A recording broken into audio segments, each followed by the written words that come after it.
Ladies and gentlemen, welcome back.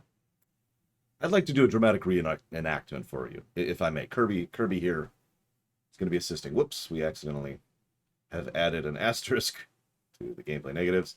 That means it's like 50 negatives. That's what an asterisk means. So today, Kirby will be playing the part of me, Mr. Runner. So, clunk. It's time to wake up. Okay, this morning I'm going to have bacon, eggs, and potatoes. Pretty standard breakfast. Gonna go and get my exercise on. It was actually a bit longer exercise than usual, so I didn't get that much theater work done this morning. I got one roll in, and that's it. Okay, let's see. What am I playing today? Because I love my job and I love waking up. And oh, right, I'm playing that today.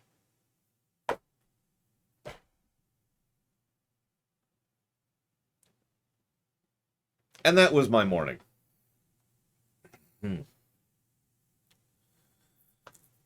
Thank you, Narset, very, very much. As always, appreciate. I'm not much of a morning person in general. I've become more of a morning person since exercise has what I did was I moved my regular exercise to my morning. So it is basically the first, it's actually the second thing I do when I wake up is exercise. And that has made me much more of a morning person.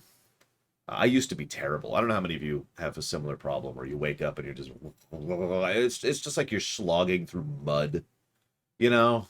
It's like there's just molasses on your face, and you're like, all right, let's get rid of the molasses, and like there's still smears of molasses there, so you're like, all right, hang on, let's get rid of more of that, and you can kind of see now, and you're kind of awake, but then there's all the molasses on your brain, and you're just like, all right, let's get the molasses off the brain, and now it's all over your hands, and that used to be me until I started doing that exercise thing. So that's not like a pro tip or anything. I'm just randomly talking about it.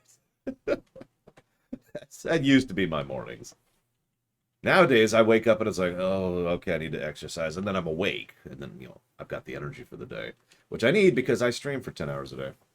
Stargate SD1 Streaminations, you got it, Narset, and thank you again very very much. I was looking up a few things. One of the things I find funny, and I don't mean to be negative about this. I kind of mean to be negative about this. Let's be honest. One of the things that I found interesting is most people don't enumerate like I do. And that's fine, of course. That's not the negative part.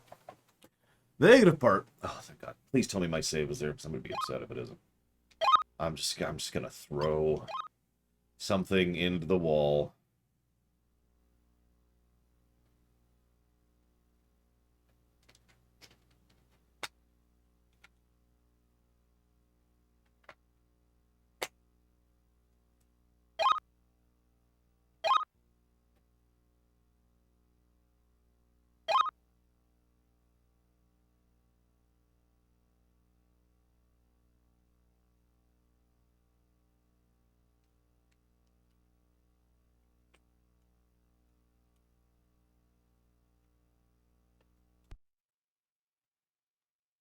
Hang on.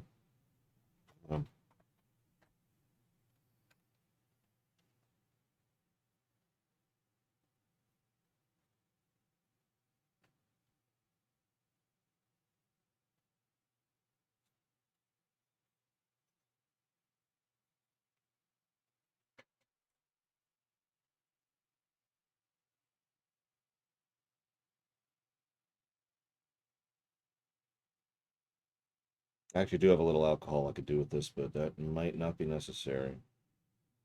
That's also a more long-term thing, because I'd have to let it sit for a bit afterwards.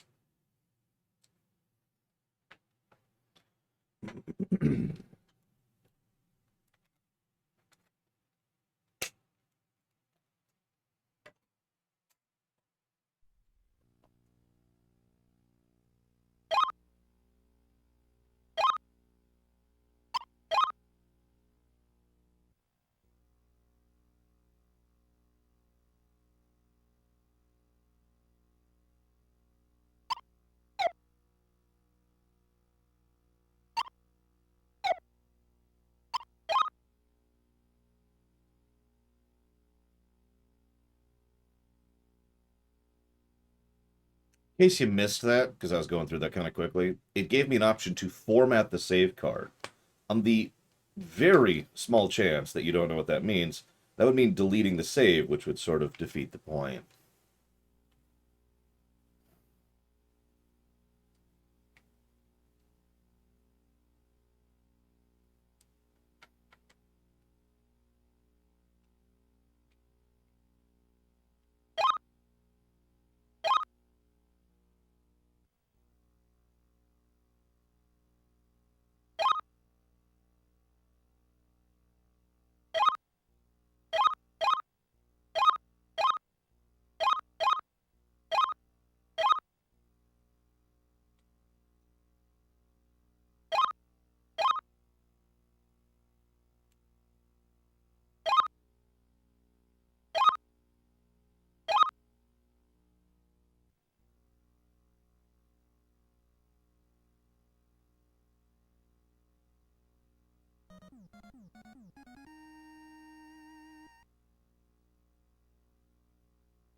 Thank you, Gwahir, very much. If you know what you'd like to put that towards, please let me know. Appreciate as always. Thank you.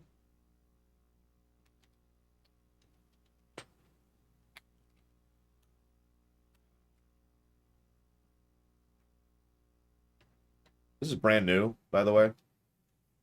I literally, like this wasn't a used memory pack. I bought this new for this game. It's literally the only reason to have one for me.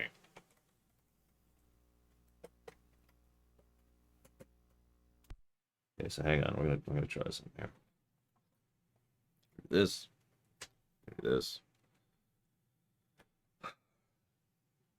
Wander off. Never gonna come back. Done streaming. That's it. We quit. Done.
This is effectively the nuclear option.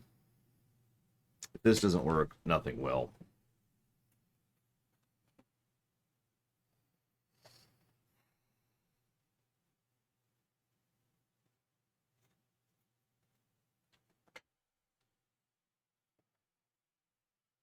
What's funny is we weren't all that far from the end. We were going to beat the game today, barring, you know, grind issues. But we were at the point where we don't really need to grind anymore. So, yeah, no, we it was going to finish the game today.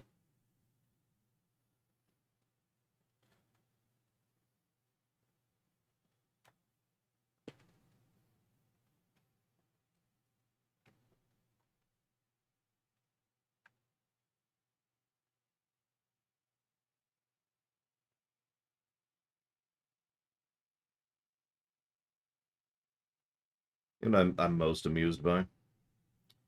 This means we've had serious technical issues with two N64 games in a row. And I know what you're thinking, but you are emulating the last one. Yes, but as we were pointing out, the reason we lost half of the saves is just a bug that is a known bug for Banjo Tooie. The only reason I didn't give a negative for that is because I couldn't 100% prove it. And I knew people would whine and moan if I did. So I didn't. But we lost half our saves to a bug in the game and half our saves to a bug in the emulator. That's all our saves, if you're paying attention. Now we wait for a minute.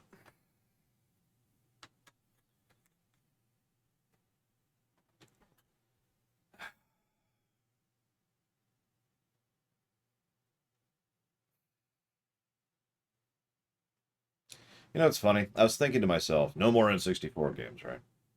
I started thinking about it. I couldn't really think of any other N64 games I would even want to stream. We've kind of streamed all of them. When we play Zelda, it'll be the 3DS version, which will be fine. Um, when we play, we've already played Paper Mario. When we play Mario 64, it'll be on the Switch or the DS, but the Switch is the one that's winning right now. I guess there's Body Harvest, but that game, I mean, I would play that on an emulator. That game is kind of a mess. Conker's Bad Fur Day, yeah, we were going to play that on an emulator because the copy I have doesn't actually work. I've actually already tested that. That's over there. I do own it. It just doesn't work. So we would have to emulate that one. Perfect Dark. I mean, I don't care about Perfect Dark personally. No offense to anybody who likes it. It's never been my thing. So I guess that would be another one though. So we've got Perfect Dark, Conker's Bad Fur Day, which we have to emulate, and Body Harvest, which we'd have to emulate. And I think that is the full list. I'm probably wrong. There's probably more. I was never into the N64, not really. I've talked about this before. The N64, in my opinion, had a pretty weak library. A few really good games, a whole bunch of average games, and then a whole bunch of crap games. Is it no wonder why the PlayStation took off so much? How are we looking? All right. All right.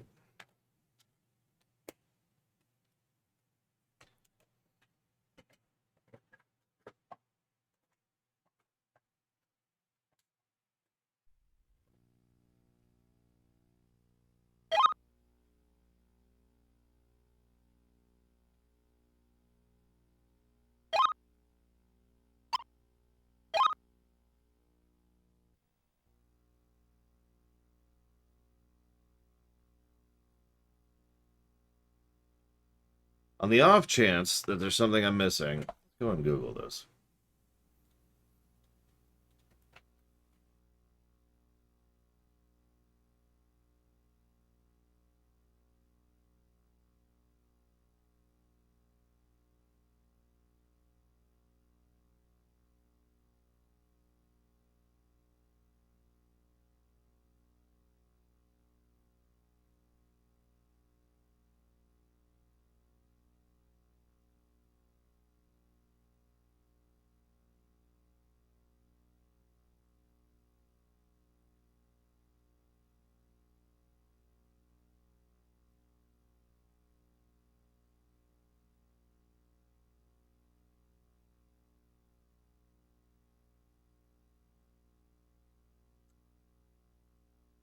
Well, I'm seeing several reports of the exact same issue, and they all point to the exact same source of the issue.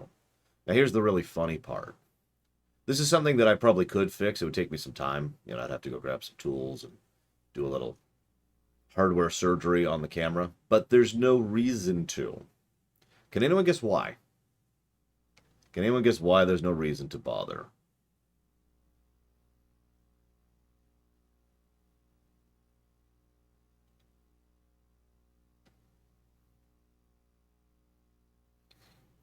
Yeah, Mr. Red gets it. It's actually not accurate to say it'll break the saves. It's Shikor is slightly more accurate. It's accurate to say that the save is already gone. As of this moment in time, our save file is gone. There's no recovering it. It's gone. Because this is a battery issue.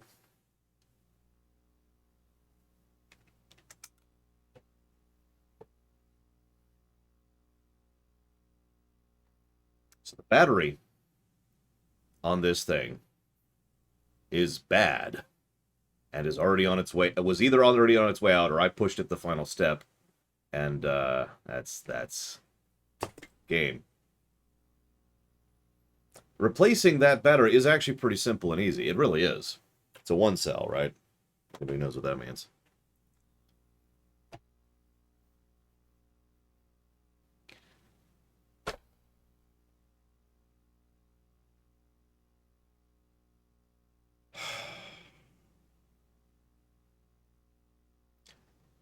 I'm going to codify that negative, I think, for the memory pack. And I probably don't need to justify that.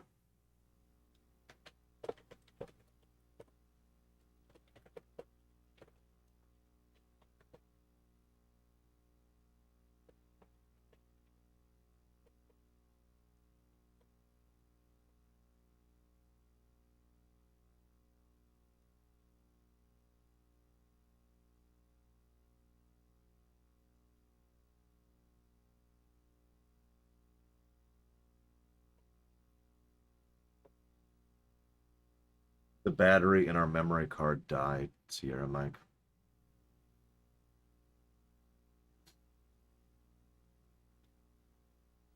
I didn't even drop the control. I was very cautious. I actually have a little padded thing here. This is not a joke.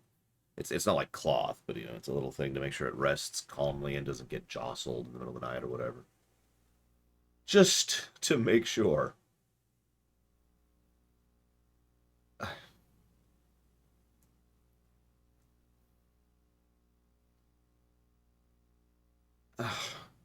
Okay. Okay.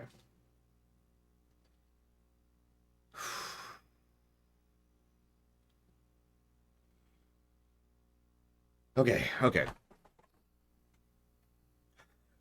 I'll scream about it later. I got work to do right now. Let's pull up. You. Yes, you.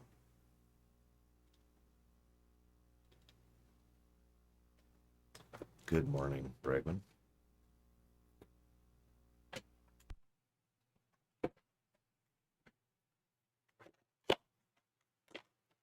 This game. I just want that on the record.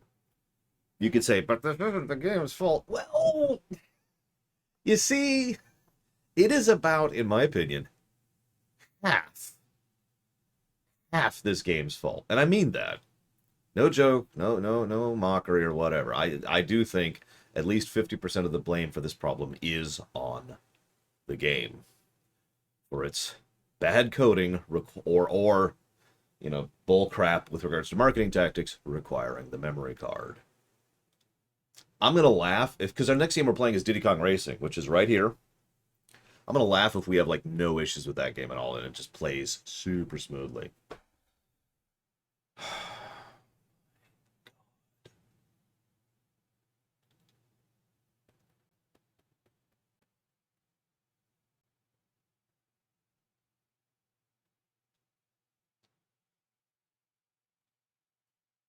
One moment, I'm looking up cheats. Please give me a moment. There we go.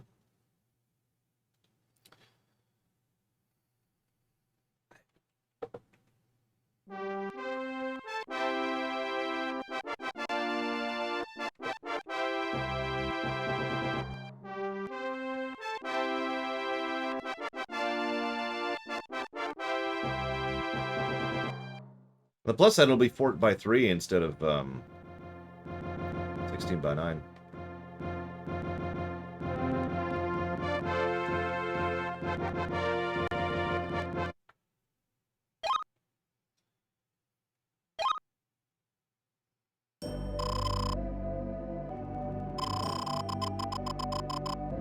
Who's ready to speedrun?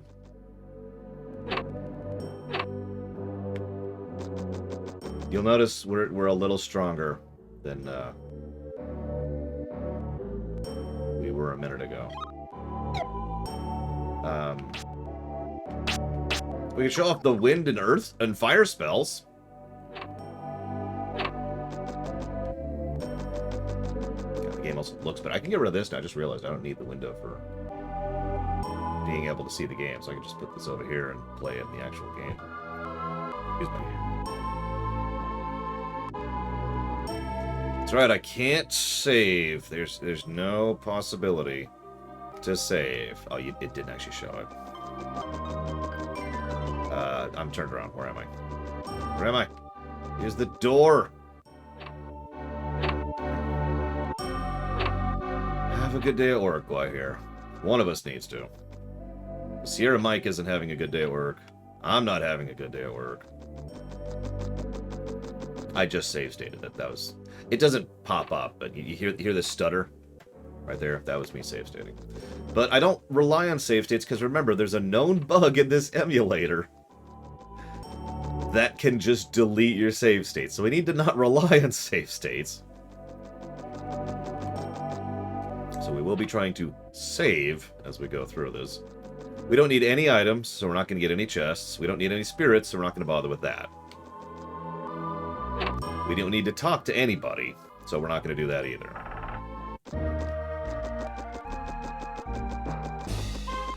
I don't quite understand the question, Gum Gum. I mean, if you think... So if you're asking, do I think it's the fault of these games for sucking? The answer is yes, absolutely. If you mean, do I think the jank block was a mistake in its own right? Not really. I mean, as I've said so many times before, jank is not necessarily bad. Jank is jank, right? There's still good jank, and there's bad jank, and then there's this. But I will admit, the hardware issues of both the previous game and this one are massively aggravating. But I do think, and maybe this is just me, you could disagree with me on this, but I do think this has been at least an interesting and worthwhile review. Those 30 negatives to gameplay, every single one of those has been thought out, worked for, and fought for, right? All of this is such a wonderful what not to do in game design. You know? It is, I think so. I think so. I think this has been an engaging... Okay, so this doesn't work. Why? Because such and such, right?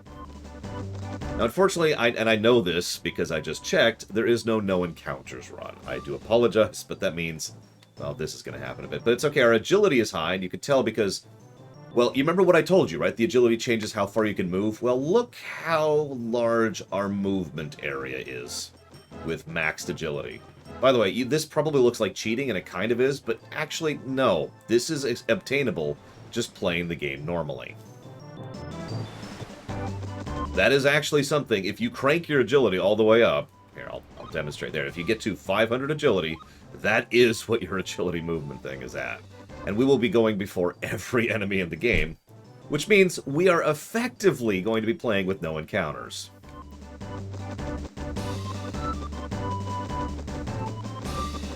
Because it's going to slow us down for like a second. And then that's it. HP, so I'm not sure, did I put in a cheat for HP? Hang on, let me actually double check here. Check our cheats. No, I didn't. That's fine. We don't need infinite HP. I guess we could. I guess we probably should. Let's just go balls to the wall. There we go. There we go. Now we have some HP. There we go. There we go. We have... What does that saying even mean? I think that's from a song? See, the best part is, because of this, we don't even have to stop going the direction we're going in. We could just go this way. I wonder what the Cave of Infinite Blackness is going to look like with this on. You know, as weird as this may sound, I'm kind of glad to be able to do this. Can anyone guess why? I think it's like 5 days, Damashi, something like that. I know, we could do the math. We could do the math. All right, so let's pull out a calculator. Someone who isn't me, pull out a calculator. What is... okay, so that's 37 times 50 times 500. What is that? Yeah, Mr. Red, you got it immediately. This will show off exactly how short this game really is if you actually cut out the grind. Oh, wow, we can't escape on our first turn. Look at that. Okay, got an action in. You can't tell because the camera's terrible, but, you know, we got an action. So 925,000 seconds is how long it would take to grind up your agility. Now, I don't know what that is in minutes, because you'd have to divide that by 60 for minutes, divide it again by 60 for hours. But that is how long, non-stop, it would take to grind up your agility. I'm actually getting a little turned around, because the camera is just the camera. God, this encounter rate. This is another thing I get to show off. I really get to show off the encounter rate, because we're encountering enemies so rapid fire.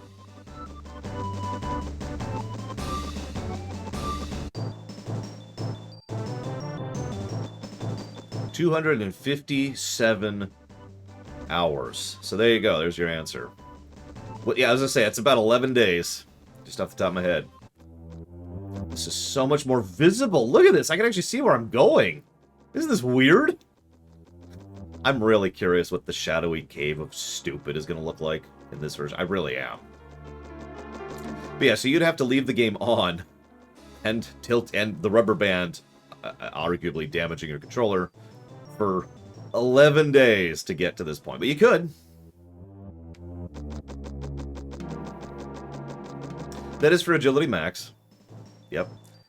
We don't even want to think about how many hits it would take to get to def max. Actually, that's easy to calculate too. What is 50 times 500? I could probably do that in my head. That's 25,000 or 2,500. Hang on. We were just about to fight the fire boss. We were at the desert, Layla. Yeah, it is literally a 9-day difference, isn't it? It's kind of wild. Excuse me. Excuse me. This is what it's like playing The Flash. You ever wondered what that's like? Actually, we showed that off in Final Fantasy Tactics as well. It is 25,000, so there you go. So in order to max out our defense, for example, we would have to get hit 25,000 times.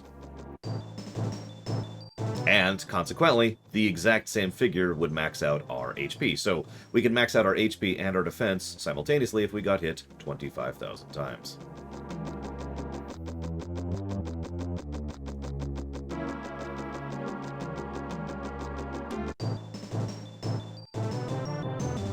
Be good, Gum Gum. That probably sounds like a joke, but I don't mean it as one. That really is it. Apparently, Narset. Again, remember, that has nothing to do with the damage you take, just the amount of times you get hit.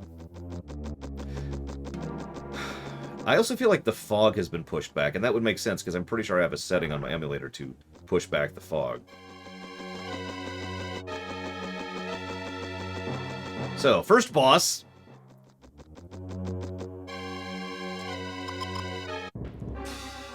Remember this guy? It took us like, what, 3 hours to get to him? Anyway, so that's the first boss.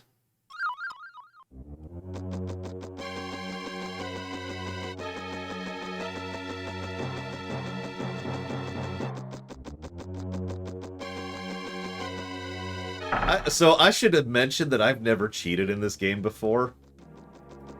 I'll be honest, that was a little cathartic. There are a few bosses in this game that have given me problems. We haven't even fought one of them yet because we weren't there yet. But that guy was one of them. That guy is a big difficulty cliff. You saw, like, we had issues with him even this time around, and we had to grind for quite a while to get to him. And then once we actually got to him, it was, what, like a 10, 9, 8-minute fight, something like that? And even then, it was kind of close. I had to use several items. We'd been maxing our staff and our defenses and HP the entire time, so we were as tanky as we could make ourselves. And we still had to just sit there, whack, sit there, whack, sit there, whack. Yeah.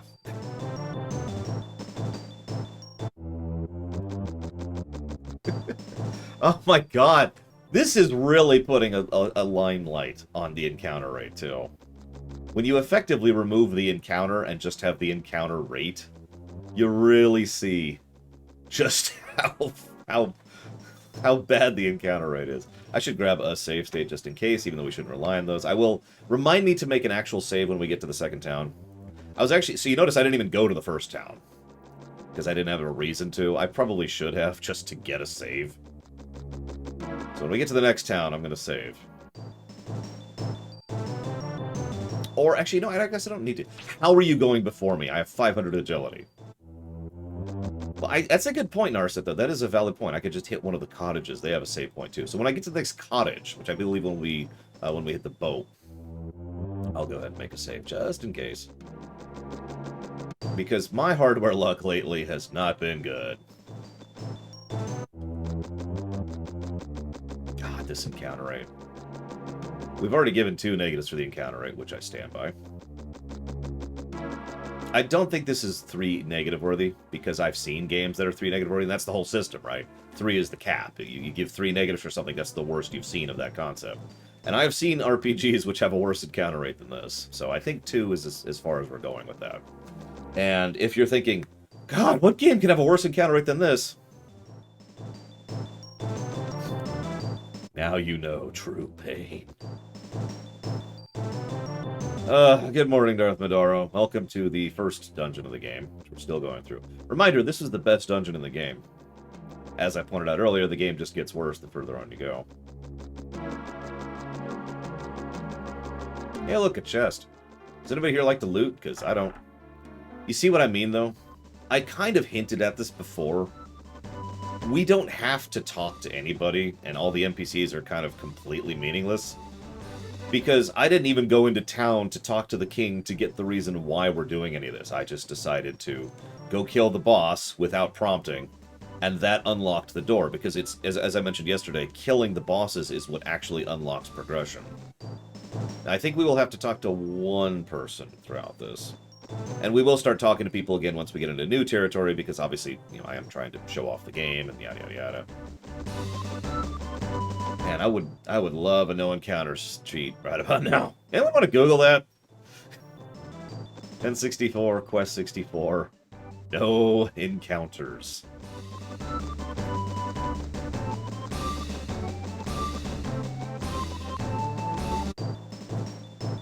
You know the best part? We were about to go to an optional area that has 9 spirits in it, which was going to push our Earth to 50, legitimately.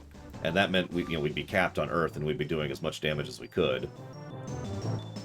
And then I was going to start raising water, and I was going to show off the desert, which is stupid, and just...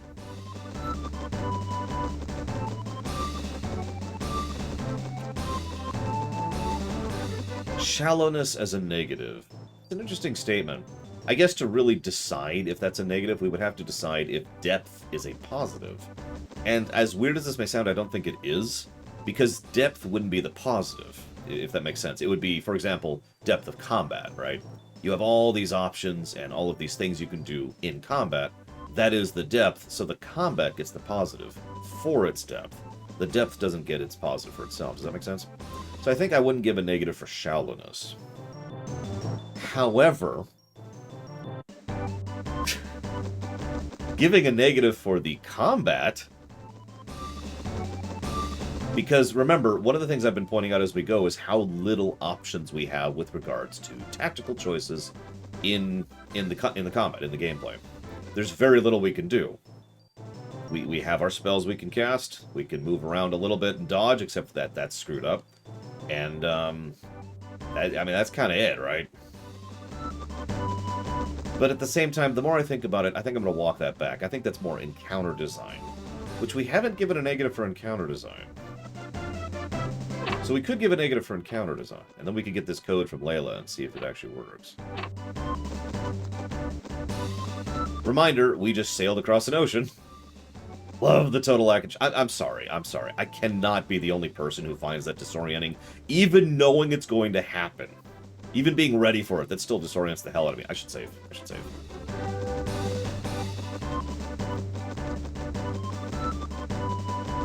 Said I was going to.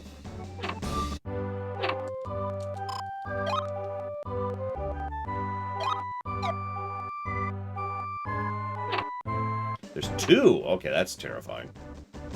And now it's nighttime.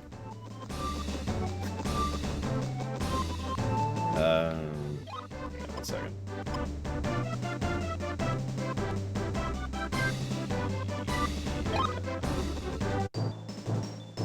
So now we don't have to go into town, because there's no reason to.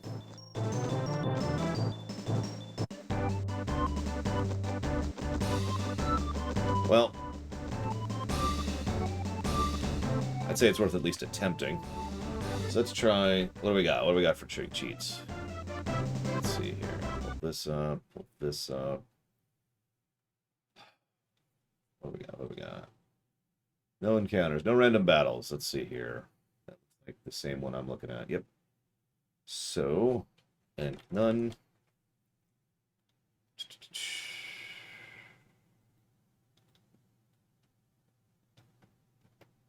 It's cool, Layla. I appreciate it. I think I found the exact same code. E576. Yep, I did. Add cheat. Let's turn it on. See if it works. I'll laugh if this works.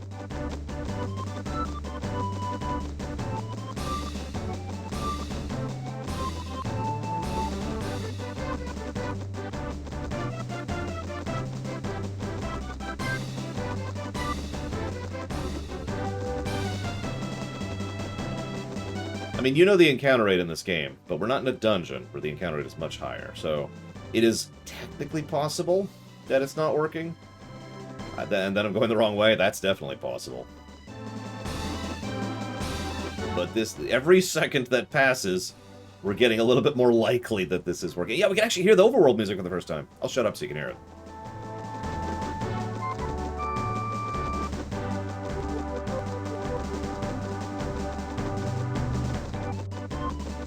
And that's it. It's only like a 90-second loop. But still, we never hear the full 90 seconds.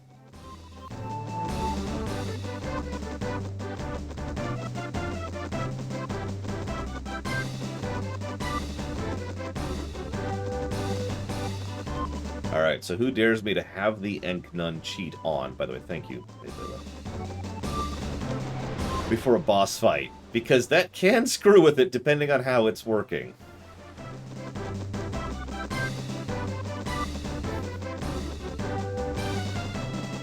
Now, in fairness, if that does work and we successfully skip a boss fight, that's probably going to soft lock the game. So, we're going to save state before we do that one way or the other. Remember this cave? I do, because I spent quite a bit of time in here off-camera grinding during yesterday's lunch break. So in case you're paying attention, we have now gone 4 hours of stream time. Congratulations, Hazardous. Are you going to do it immediately, or are you going to take a sabbatical or seasonal, whatever they call that nowadays?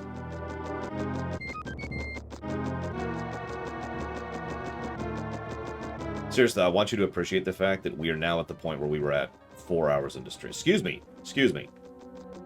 5 hours into streaming yesterday. Because I streamed for 5-hour chunks, not 4-hour chunks.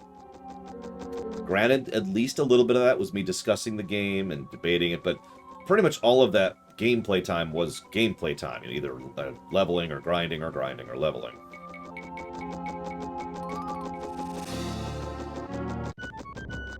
I'm probably going to turn that cheat off once we get back to where we were, Damashi. Unfortunately, I can't turn off the other cheats. At this point, I don't care, however. I know exactly what these bosses are like, and I don't need to. It'll be easy to demonstrate how these bosses continue to suck, and whether or not they deserve additional negative is something we can determine once we get there. It'll just take less than 15 minutes per boss fight. That's an exaggeration. Probably closer to like 6 or 7 minutes. Yeah, I think at this point we can pretty definitively say that Enknun is, in fact, on. I'm going for a walk too, Mike Kamano. You can tell.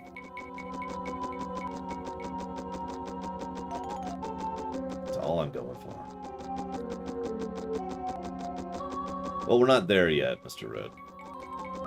I'll tell you when we get to the Dark Cave. Hey, Jaludo. As an aside, this is also easier in my eyes in general. I've said it before and I'll say it again. The blur kind of headaches me a little bit. It's wonderful grammar. Kind of incites headachiness in me, the blur. And that's something that's always bothered me about N64 and PS1 titles. Is because they use... Here, I'll show you. They do this, right? You saw it. We were playing it yesterday on the actual N64. And it's just blurry. And they do that to hide how pixelated and how low res it is. But all that does is give me a headache. It looks blah, so I like being able to turn that off on this particular emulator. This is the only emulator that has that option, too. That's the really funny thing. Or at least, it's the only one I've seen or found the option for. None of the other emulators have the option to just disable that blur. So, you remember how I mentioned the dungeon design in this game is bad? How long have we been walking in effectively one direction, going through this cave? Can anyone just... Like I said, this is one of the things that I'm glad for having the cheats on, is I can really show you all the stuff I've been telling you. I'm showing my work. This is why the dungeon design is bad. This is why the encounter rate is bad. You know, this is why X, Y, and Z are bad. We're not caught up yet, Melkor. I should have timed myself.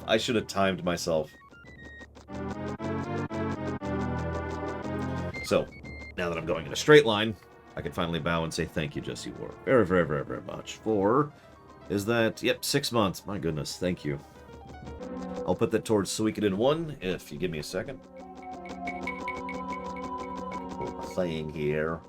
A thing. Do the stuff. Am I still going forward? Yes, I am. Okay.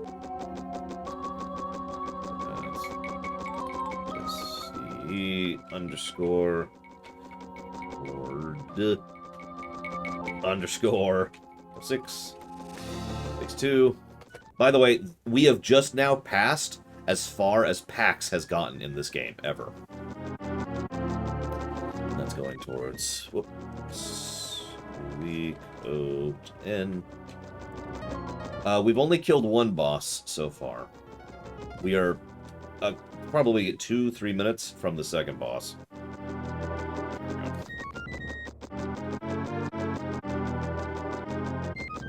Reminder, we're still in the same dungeon. Wait until we get to the blue cave. God, this game.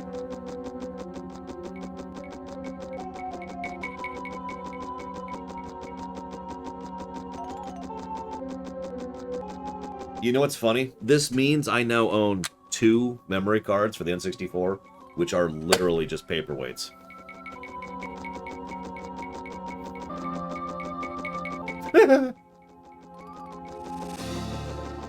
No, ironically, this is, I believe, the Wind Cave. Yeah. Wait, was that guy the Wind? Hang on. That's what... Yeah, no, this is the Wind Cave. I'm right, I'm right. What the... There we go.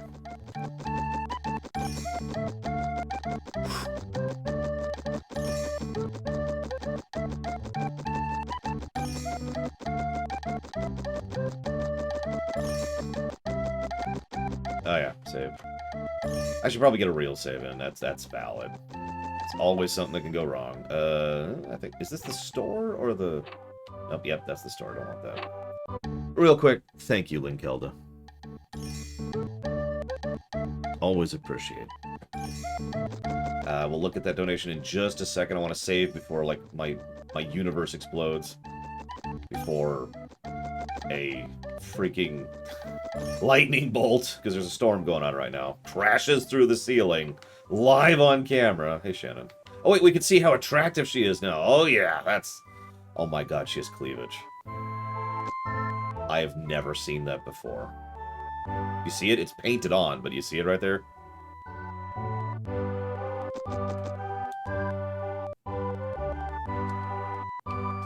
Please talk to this person.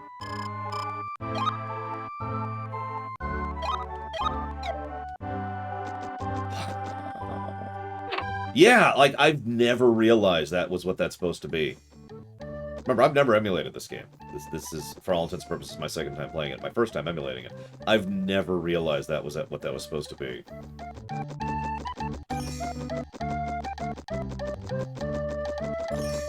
God, this game. Alright, let's see what Linkelda donated towards, now that we're not on the verge of death itself. So, we're naturally going into the forest for the Wind Dungeon.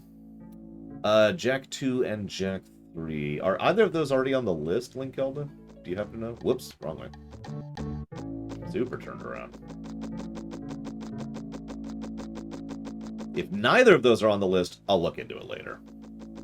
Because I think I have the Jack collection, I think, but I have to double check that. No, this one will be super quick. We basically did the Wind Dungeon. It was that stupid cave. Because the boss is...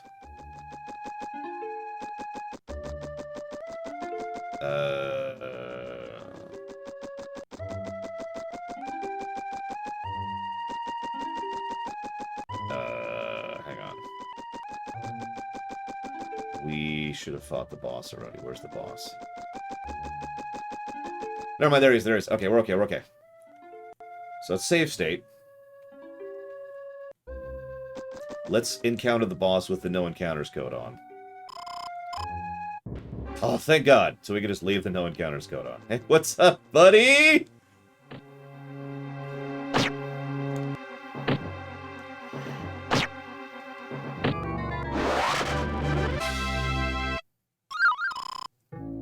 Alright. Oh my god. So that's 2 bosses down now. You remember that boss? That's the one where pure RNG determined how that fight went. Which is something I ended up giving a negative for because, of course, I freaking did.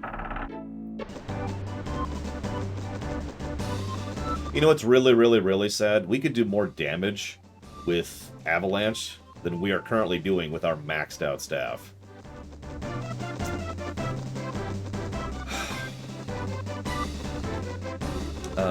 Okay, so... I guess we go do water next, I think? I'm trying to remember. We're kind of doing things in a weird order. Yep, okay. Yeah, so, funny story, Takoida. The battery on the memory card died. Now, I could replace that battery. It's actually a fairly simple thing to do.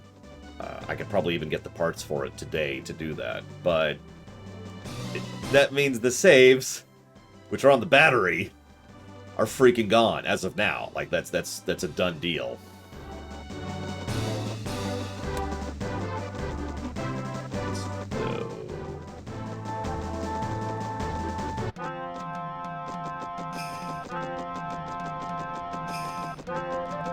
Yeah, replacing a battery on an actual cartridge or a memory card is actually pretty easy to do. I've had to do it more than once myself. It really is not a big deal. If you want to go full tilt with it, you can actually solder it, but you know, I don't have one on me, so it's whatever. Yeah, the memory... It's funny, the memory card is literally just a vehicle for the battery. Now, bonus thing here. Remember... What is the biggest reason why we needed this memory card? Can anyone tell me? I'm going to run you through this, because you need to appreciate how incredibly stupid this is. Talk to her. Can't save without. There you go. Cool. Now, do you know... They're doing the lawn right now. Do you know how it is that cartridge games... save your game on them? What is the physical property that allows a cartridge game to allow you to save on that cartridge?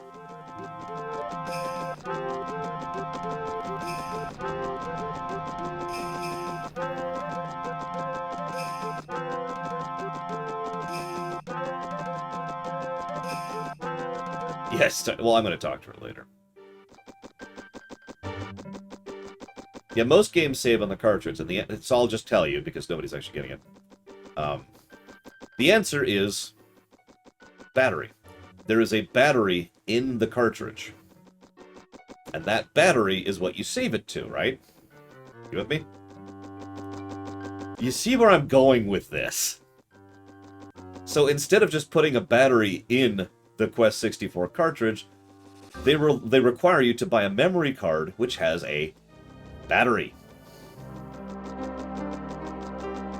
I'm being a little reductive because there's actually more to it than that, but that is what this boils down to. This is why some games, especially in the NES era, specifically don't have a battery on board. You have to use passcodes, and that's how you save. Is you just insert the passcode.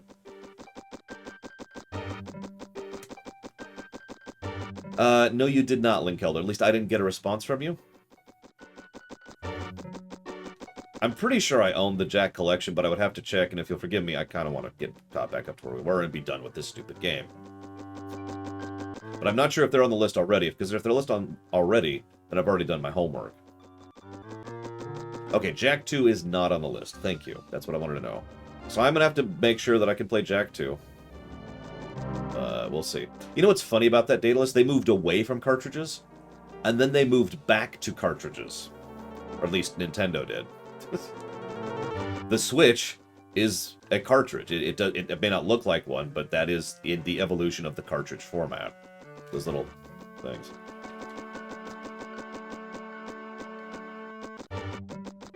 And if it's just on the PS4's PSN, then that's not really an issue. Like I said, I'm pretty sure I own the Jack collection. I'm pretty sure I bought it for Jack 1. But we should have timed it. We should have timed how long the Blue Cave is. Because this is like the 4th worst dungeon in the game. I meant just for the cartridge versus CD thing, Narset. I wasn't talking about that. Okay, thank you, Damashi. Thank you.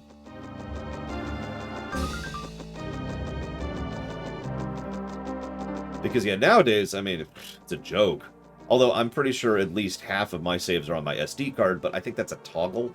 Like, you can actually move your saves to your SD or to your Switch, and I move them to my SD, because of course I do. Yeah, did you not see the third worst dungeon in the game yesterday, Von Falkenstein? It was actually painful. Like, so I want to talk about this for a bit, and then I need to properly say thank you to a few people who donated. Whoop, whoop, whoop, whoop. Didn't mean to hit that. There's good stress, in my opinion, when it comes to gaming especially. Homeworld, right? It's so stressful playing a homeworld game, and you're on edge, and you're barely keeping up, and you got this thing, and you got the research going in the background, and you make sure they're producing the new bombers to replace the ones you just lost. You're going through this, and oh my god, and then in the background, you just hear, and you're like, oh god, now what? Like, that's good stress, and there is a value in good stress in gaming. Going through the third worst dungeon in the game was bad stress. That was awful.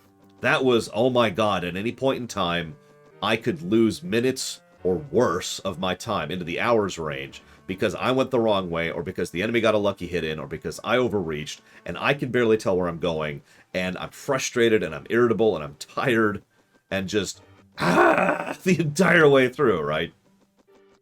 It was bad. I got to the end of that, and I felt like I was physically hurting. Not because, you know, not because it hurt my hands or anything, just because, like, my heart and my chest were clenching after going through that goddamned dungeon. I was telling Pax about it last night, and he was just like, yep. Pax has never beaten this game, because he didn't fall into the sunk cost fallacy like young me did.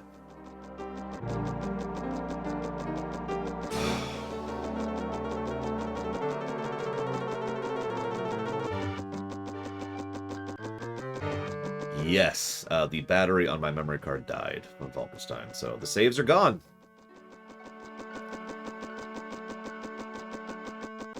Oh my god, this dungeon. I already gave a negative to the Blue Crystal Cavern. Am I further reinforcing why I gave a negative to this freaking dungeon?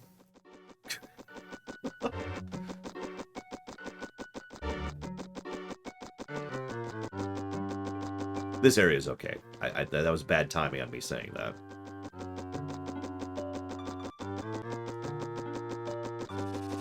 Well, I bought it brand new, Melkor, this weekend. Had to open the packaging and everything. What that means, of course, is that they probably had it from years ago, and it's probably been sitting in a shelf, still in the original casing, for however many years, and that's when the battery slowly died, is when it was sitting on a shelf for years.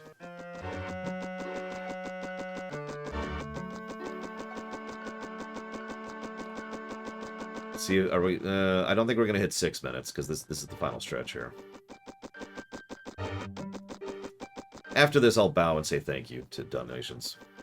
I want to kind of push through dungeons as fast as possible to see what the minimum time it takes to go through these stupid things. Yeah, $20. So this one was $20. This one was, where's the other one? Oh, here it is. This one was 15, I think. Thankfully, I don't have to pay shipping. I did get it overnighted, but it was actually free for once, so I just took that. And time. How long was that? For the Blue Cavern.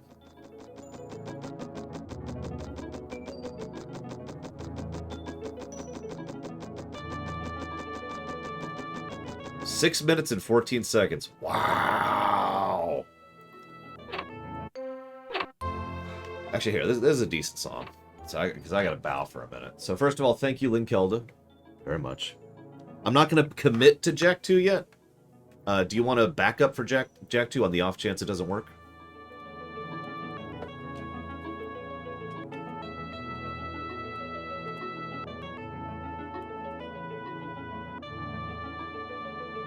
Put the other 5 to Jack 3, which I have done my work on.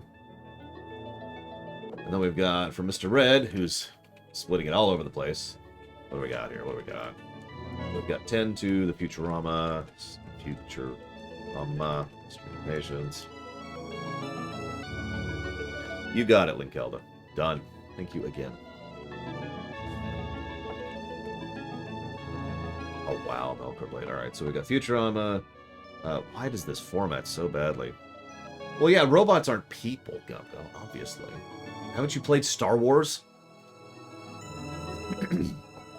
So we've got 10 to Diablo 1. 20 to Dead Rising 1, and 10 to Alundra. It's a middle of the game I'm worried about, but we'll see when we get there. Is that everything? That's everything. Thank you very much, Mr. Red.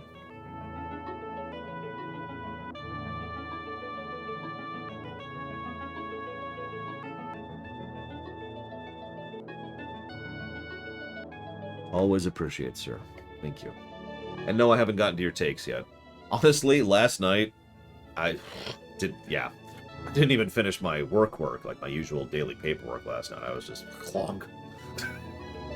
And this morning, I wanted to exercise, so I did. So I didn't have time to do it this morning either. So, let's see if we can avoid talking to her and just move forwards. We can't. That's funny. That's funny. We don't have to talk to anybody. Oh my god, that's hysterical. Hey. Let's go in here. Possible Von Falkenstein, but honestly, who cares? Yeah, it's actually funny. Without the blurring, this doesn't look as bad. I'm not going to give it points for that. And we're here. So, who's ready for the water boss? Hang on. I want to see something real quick. Okay, she doesn't have the painted cleavage.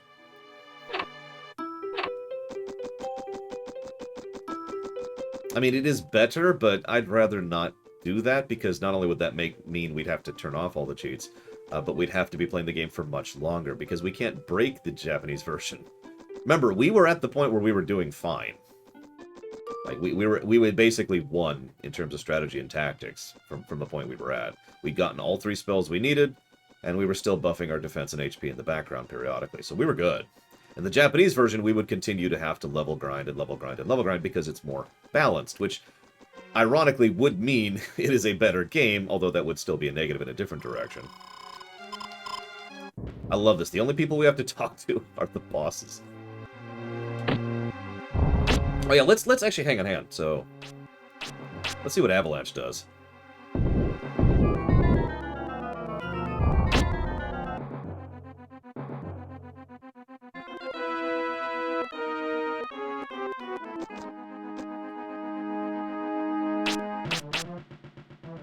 There we go. That still only hit her once, but it's 280 a hit. That's actually good, because some of the later bosses are going to have a much larger hitbox. Or hurtbox. No, it's hitbox. I'm right. And, that'll help. Oh, my God. Yeah, we just beat the crap. I'm telling you, we need to get the Doom music going again. And we're just picture us brutally, horrifyingly, violently killing everything in our way with our stick. Just picture it, because that puts a smile on my face. I'm sorry, I completely missed it, Gum Gum. You were talking about the labor thing and the robots instead of slavery thing. But what I miss is the problem that they're resolving. Whoops, I'm actually going the wrong way. Yeah, I'm hoping Diddy Kong Racing will be a lot better than this, because... So, and I say hoping, I don't really have a lot of memories of Diddy Kong Racing, because I didn't... Well, I'll tell you that story when we get there. Probably tomorrow, at the rate we're going. I so want to leave the cheats on. I really do. Where are we going? Hang on. So we did that, we got that. Ah, okay. We're at this step. Whoops, wrong way. Technically, so this is funny. I didn't do this because screw that. But the actual step we're on here is we have to go back. I say we have to. We're supposed to go back to all the towns we've been to before, because now that we fixed the water, done obstacles that we didn't know were obstacles that looked a whole lot like the background were actually removed, because now the water's fixed, and so now we can access all those optional areas, each of which gives us treasure and spirits. Now, you can understand why I'm not doing that, but that is actually the point of the game this is supposed to be. This is as close to a freedom point as this game gets, because after this, we linear our way through the fire area, and then we enter the end game, which is where we were at last night. Governing the galaxy sounds ridiculous. I mean, yeah. Oh, we should get a saving. Saving. You see, governing it with one set of laws is... you manage to...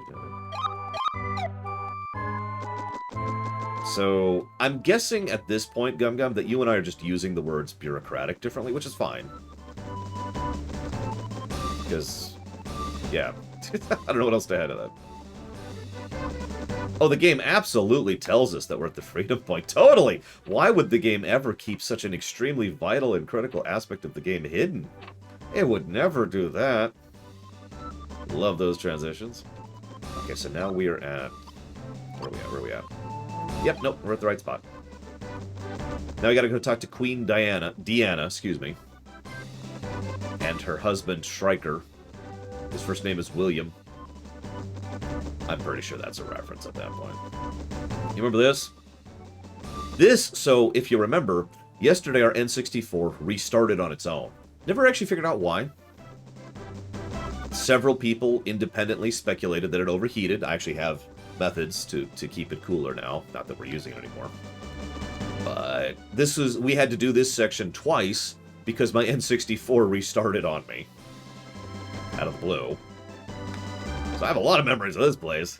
This is also when we really started to push a couple of leveling things that we kind of needed for the dungeon we're about to do. Speaking of which, we're about to be at the third worst dungeon in the game.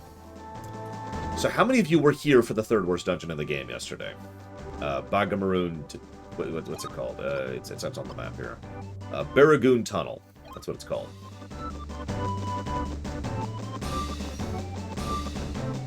I know, right, Linkeld? Of all games. Okay, so real talk, I usually keep my water bottles right here for keeping myself hydrated. I also have a thing of rubbing alcohol right here. Twice now, I have sort of automatically been going to reach for the rubbing alcohol to be like, oh yeah, that's the stuff. And I've caught myself each time. I'm going to move you over there.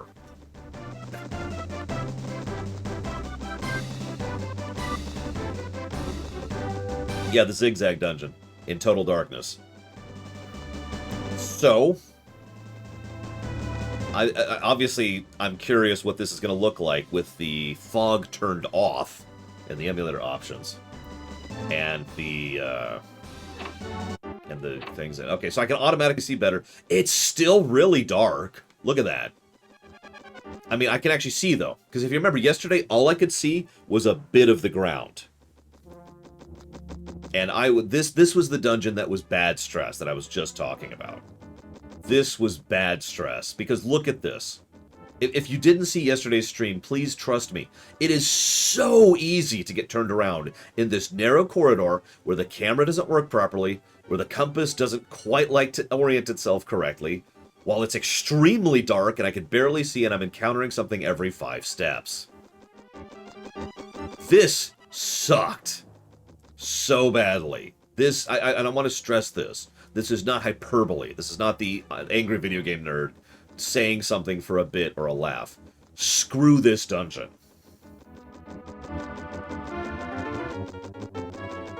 Now, if you remember, this is the exact point we got turned around on a lot. You're probably thinking, why? Why would this be the point you're turned around on? So I couldn't see the water at all. Completely invisible. And that bridge, because of its dark texture, was completely invisible. If you remember, what I ended up doing was I ended up Googling it and reading through a walkthrough of a step-by-step thing, and it mentioned going across a bridge. And so what I did was I just moved on the edge like this until I started moving forwards. And was now capable of progressing because there was a bridge I literally couldn't see. So that's why lighting is a second negative, by the way, because it actually impedes gameplay in addition to just being bad. It does absolutely make sense, Gum Gum. It's the general idea of, I've talked about this before, states versus federal, right? It's a pretty common argument, and it sounds like they just sit very firmly on the states' side of that argument. God, this was awful. This was so awful.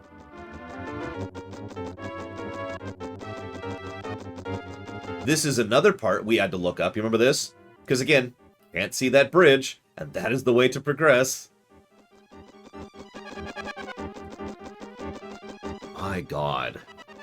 So, this morning, while I was getting ready for stream, because I didn't know I'd be emulating this, I was looking up if there's any speedrunner tips to be able to see where you're going. It turns out there is.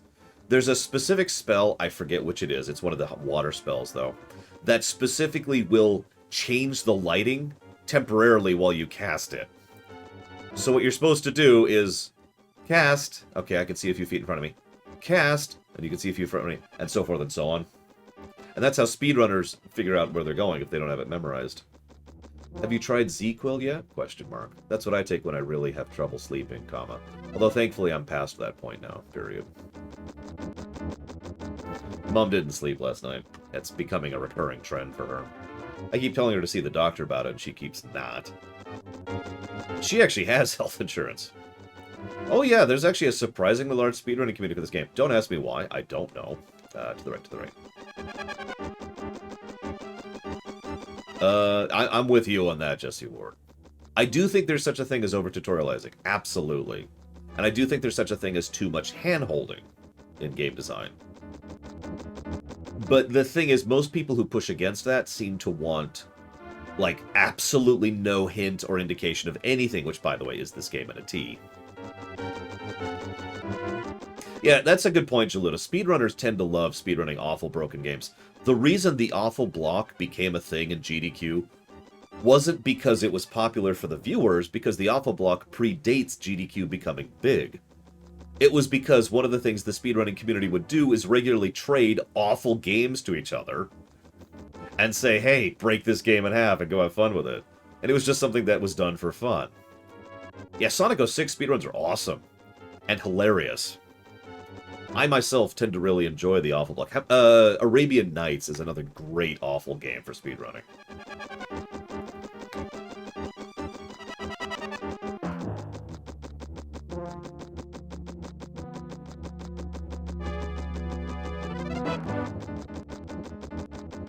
Awesome, Mr. Red. I win. I saw that. That was just yesterday, Von Falkenstein.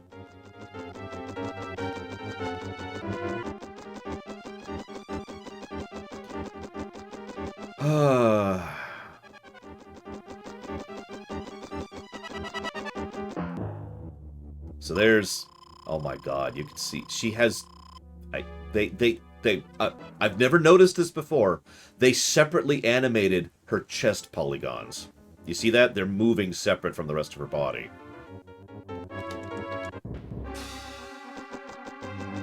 Oh my god.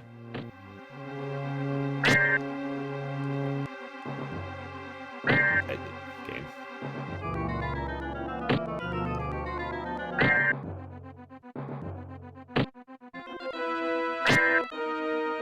Yes, we have found the... Damn it, game! We have found the origination of jiggle physics. That's not true, because they're in Super Mario RPG. That's not a joke. For those of you not aware. This way, I think? Oh, shoot, I'm actually turned around. And, of course, both exits look identical. I think I'm going east? I think I'm going east. I think I'm going this way. Yep, that's right. Valentina in Super Mario RPG has jiggle. It's a joke. There's a concept for that called gag boobs, I think is what that's called. But yeah. I remember seeing that when I was, I guess that would have been like 15, 16, and being like... I wasn't aroused, I mean, because if you see Valentina, I was just confused. And we've caught up. That was 10 hours of streaming.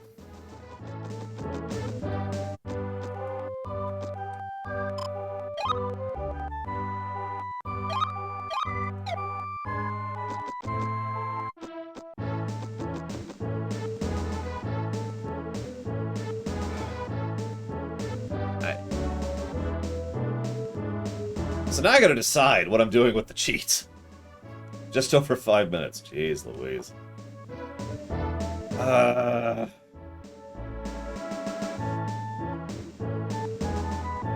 See, the downside is if we continue cheating, we're going to smash through the rest of the game so fast that actually would allow me to catch up on some of the work I couldn't do yesterday.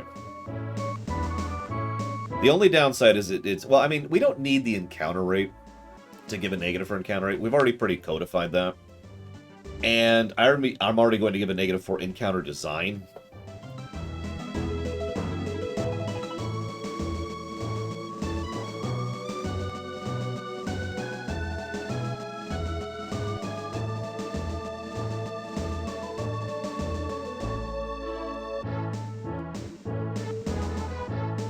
So, negative to encounter design. I can't wait to go through the audit and realize that there's like 15 negatives I haven't given because they haven't occurred to me. That's going to be funny. I'll show you. That's a good idea, Layla, because we've got all the magic, so we can actually show off everything, right? So what I was going to show you, so let's go ahead and talk about this. I was going to show you that desert over there. Now, what's funny is there's actually no reason for us to go do that right now, because there's 11 spirits over there, so that's 11 elemental levels up, which we don't need. That was gonna. I told you I was gonna max out Earth, and then we were gonna push water a bit up. But since we have no encounters, I can at least show off the desert a little bit.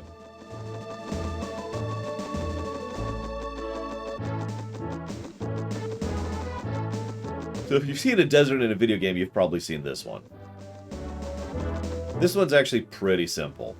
The map is actually quite accurate. There's the northern edge, there's the western edge, and if you go too far in any other direction, well, we'll see in a second here.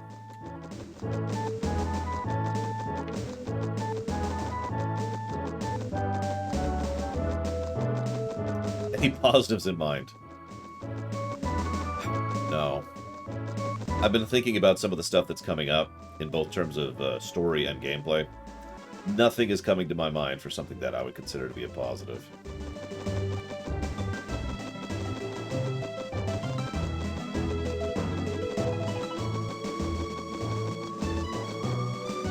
And that's what happens if you go too far.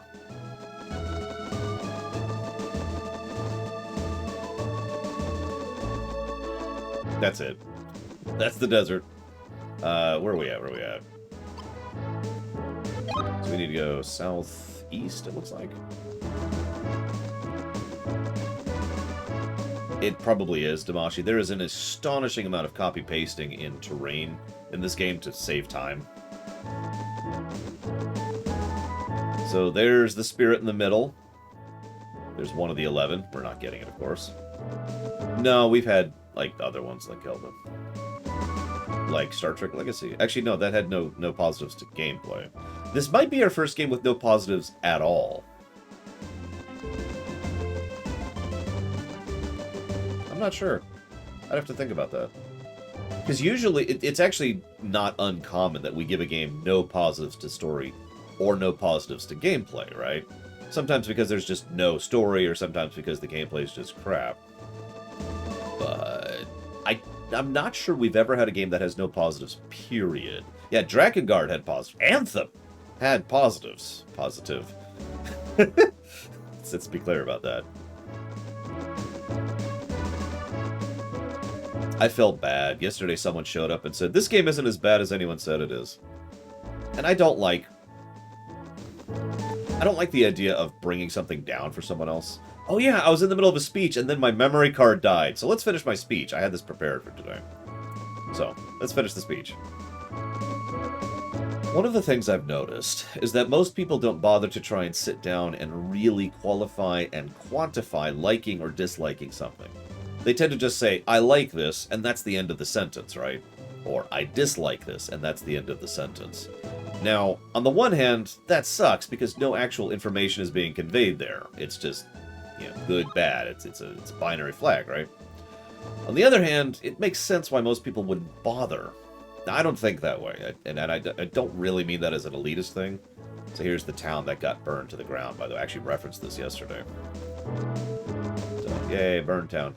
I don't think like that because I prefer to qualify and quantify why.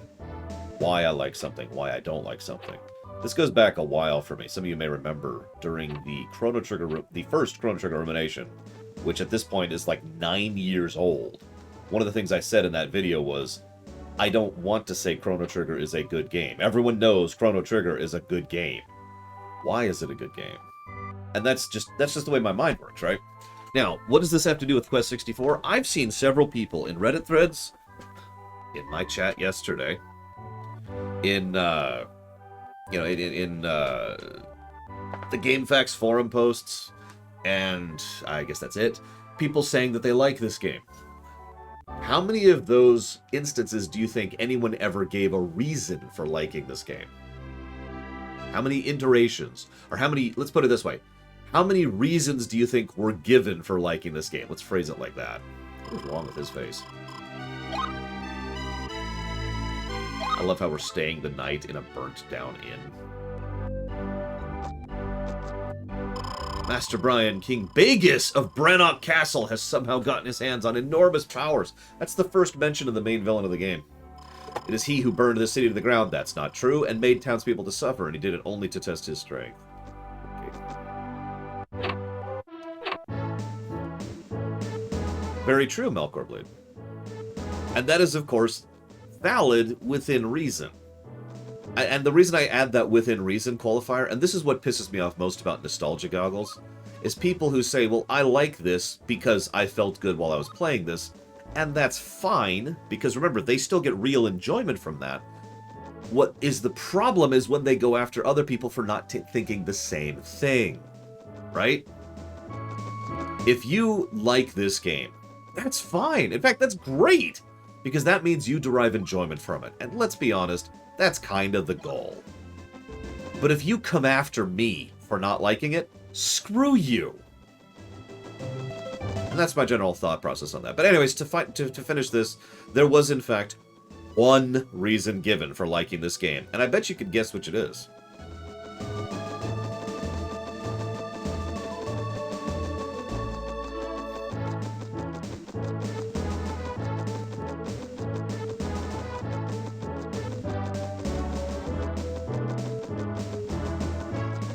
Anybody want to guess the one reason that people actually gave for liking this game? Oh my god, this terrain. It's so arbitrary where's walkable and where isn't.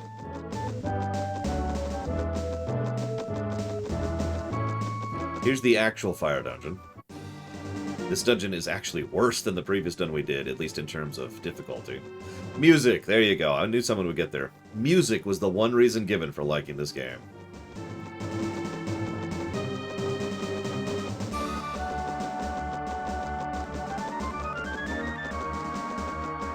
I mean, shrug. Some people like the Beatles, so, you know, that's just whatever.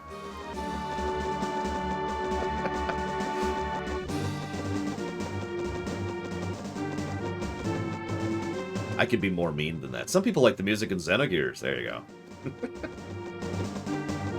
I could see it, though, legitimately. All joking aside, all poking fun aside. I could get that. But it's funny to me that the only actual reason ever given that I've seen, personally, for liking this game is because of the music. 4 if we count Ogre Battle 64, SJ, which I don't. But even if we stretch the definition, we're still only up to 4. I have admitted that if something else becomes an aggregate positive worthy, I might give a positive for that and music, but I haven't seen anything else that's aggregate positive now.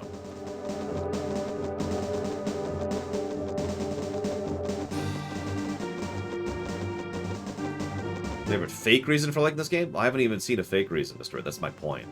The only reason I've seen, period, is music. So maybe it's nostalgia, I don't know. This is also one of the reasons, I've talked about this so much, this is one of the reasons I do find a value in going back and replaying games that I either liked or disliked. Because it's nice to go back through and enumerate, qualify and quantify, and decide, oh, well, this, that. In fact, I will go ahead and admit I'm legitimately nervous about going through the Mega Man block because I'm curious how the Mega Man games are going to hold up with an actual analytical eye. And you know me, I love Mega Man. I have loved Mega Man since like 85 or something, whenever it was that I first played Mega Man 2. My nose itches. Man, this dungeon's awesome. I love this place. It's probably not super obvious, but you notice this is also a dark dungeon. It's not as dark as the previous one, but you'll notice it's still dark. I know it's hard to tell because I've got the two effects that make it dark off, but in all honesty, Quickman stage will probably deserve a negative. It really will. That is not good game design. Memorization is not good game design.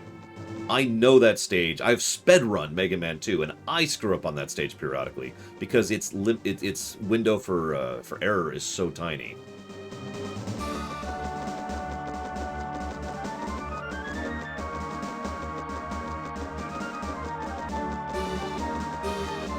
So yeah, Quickman stage is very likely to get a negative to gameplay. It's okay, there are still good stages in Mega Man 2. We'll positive up. It's just... I'll have to decide what I give Wily Stage 2.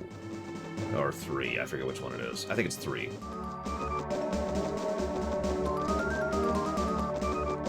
Oh, I know. I've played a couple of those to go... In fact, I played one of them on stream, if you remember. Rainbow Man stage. Ugh.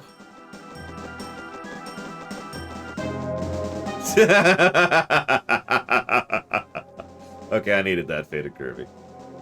This game is positive to gameplay. This game is a sleeping aid. I mean, Mike and, I can't remember his name, are pretty good at dissecting games, Leander, so that makes sense. And Mike's a cool dude, regardless. He's showing up in this Saturday's theater, so I hope you'll keep an ear out for him. Is that Wily 4? I'm thinking of the Crash Man stage in Wily. See you around, Narsid.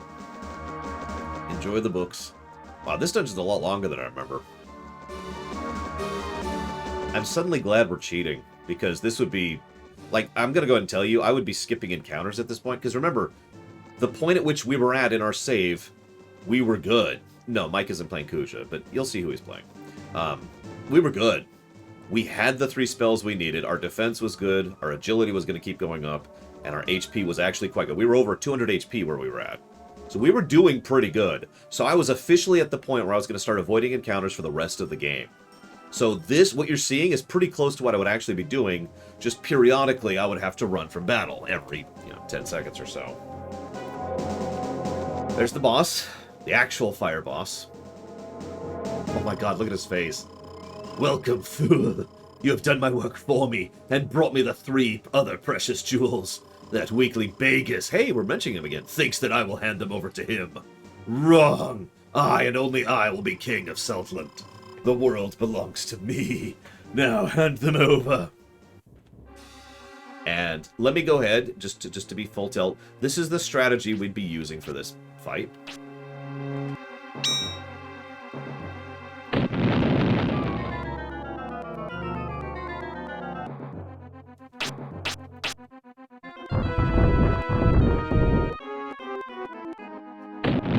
Okay, so let's not actually do that. You get the point. This is what we were going to do. So let's try out some other spells. Is this Fireball? So what do we got here? Let's see what Homing Arrow looks like. Okay, that's kind of cool. Does no... Oh my god, we have maxed fire... I mean, I know he's fire resistant, but that's hysterical how little damage that did. Oh my god. No, I hit the wrong button.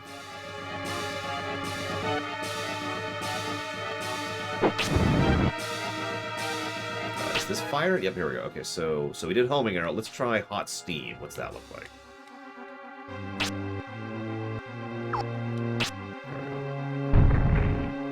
Okay.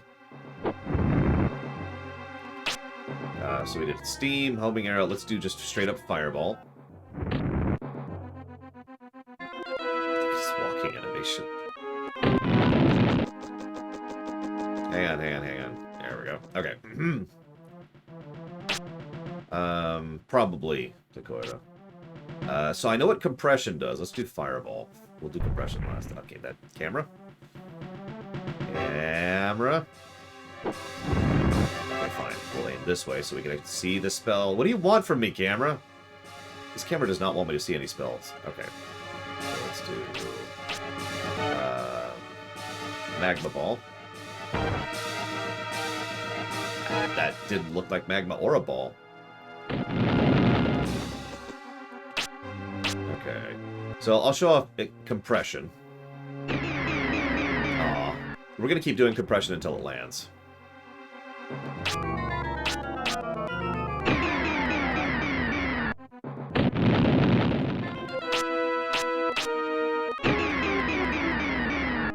Yes, we're doing kind compression. I'm actually not sure if compression can land on a boss, but it theoretically should be able to. It is just a debuff. It has a ridiculously low hit chance in general.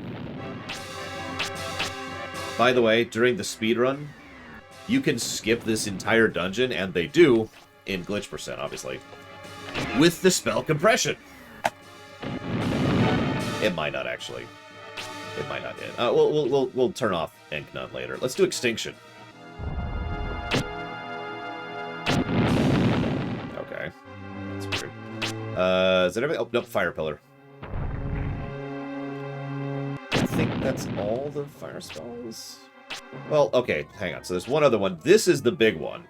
That's the best fire spell in the game. Now, you notice how his hit immediately dispelled it? You caught that, right? I know I've pointed this out before, but I want to be clear. That's what I'm talking about when I say that enemy attacks, boss attacks, just have dispel built into them. Which is just some of the... I gave that a negative, right? I should have given that 2 negatives. Because that is just aggressively anti-player. Anyways, okay, so that's the, those spells. Let's do, whoop. Let's do wind spells. Hang on. If you actually get Power Staff 2 on, you more than double your damage with the staff. And remember, even in a normal playthrough, staff hits hard. I've never even heard of it, Cullen Peluso. So remember, we were hitting for about 50-ish with the staff in our regular save.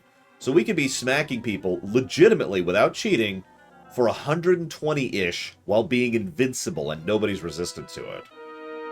And that was going to be a feasible strategy we could use if we went down fire. So that's how you do fire-earth, by the way. That's how you make that combo work.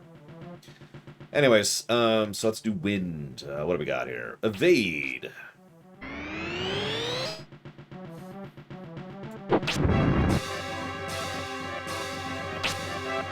Silence. I didn't see that. Oh yeah, Vampire also increases how much you gain back from hitting, too.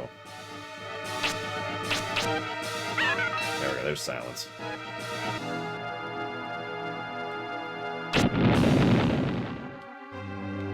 And then we've got Restriction. You remember me mentioning that Wind is just worse in every single way than the other elements? You notice how our 3 of our level 1 wind spells are all buffs or debuffs. Please think about that when you remember how buffs and debuffs work in this game. Here's Slow.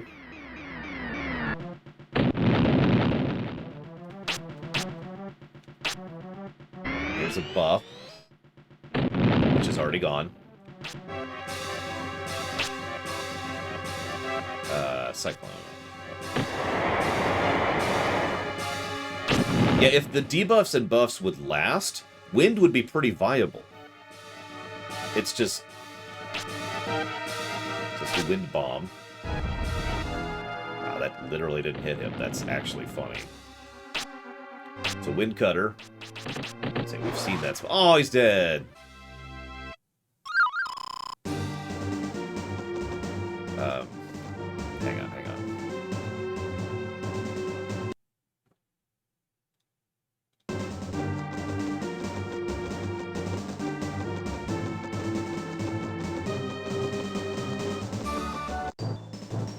Okay.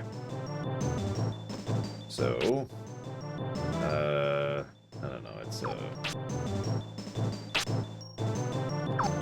There it is, compression.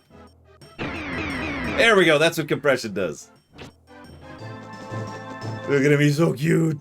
He's so cute. He's so tiny.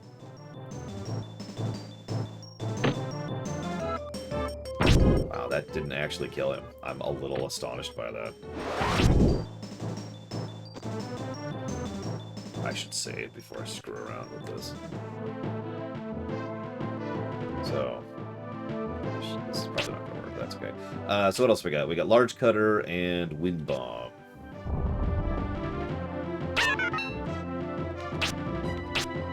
And, oh, okay. So let's do Large Cutter. That's just one single cutter. Did it work? Ah! So that's how you get out of bounds.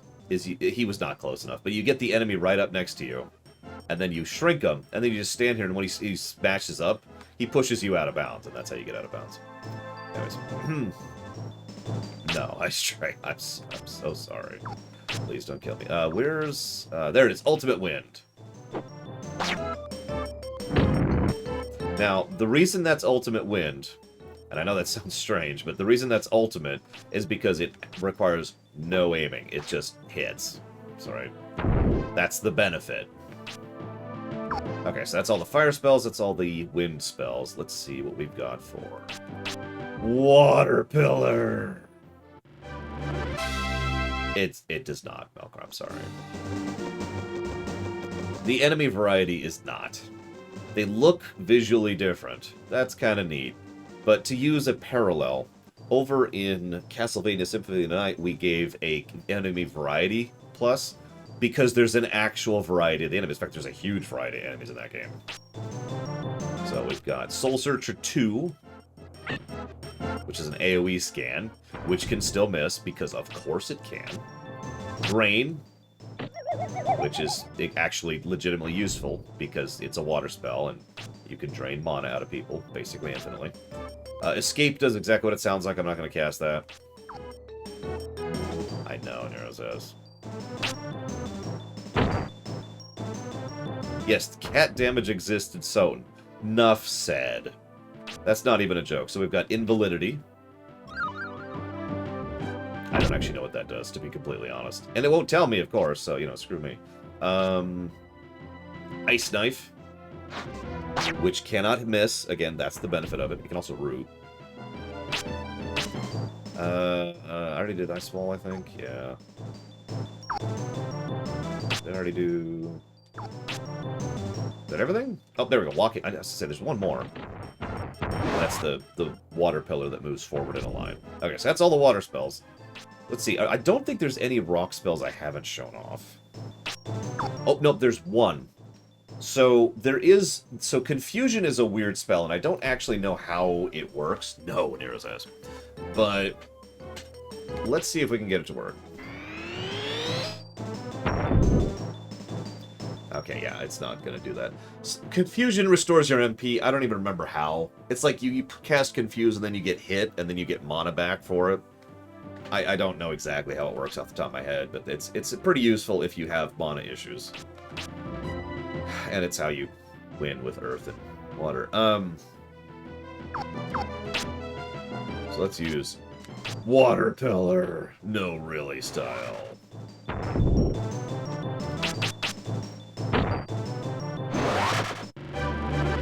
And that's all the spells.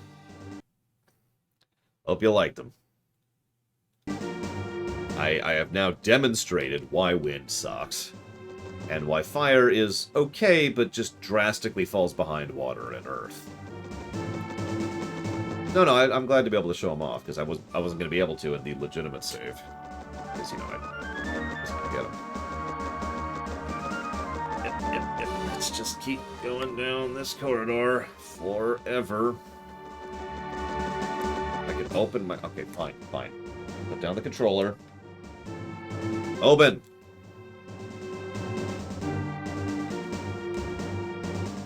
God. Friggin' game.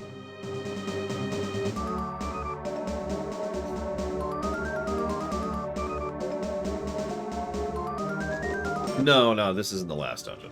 There are at least 2 more after this. I say at least because those are the only 2 I remember.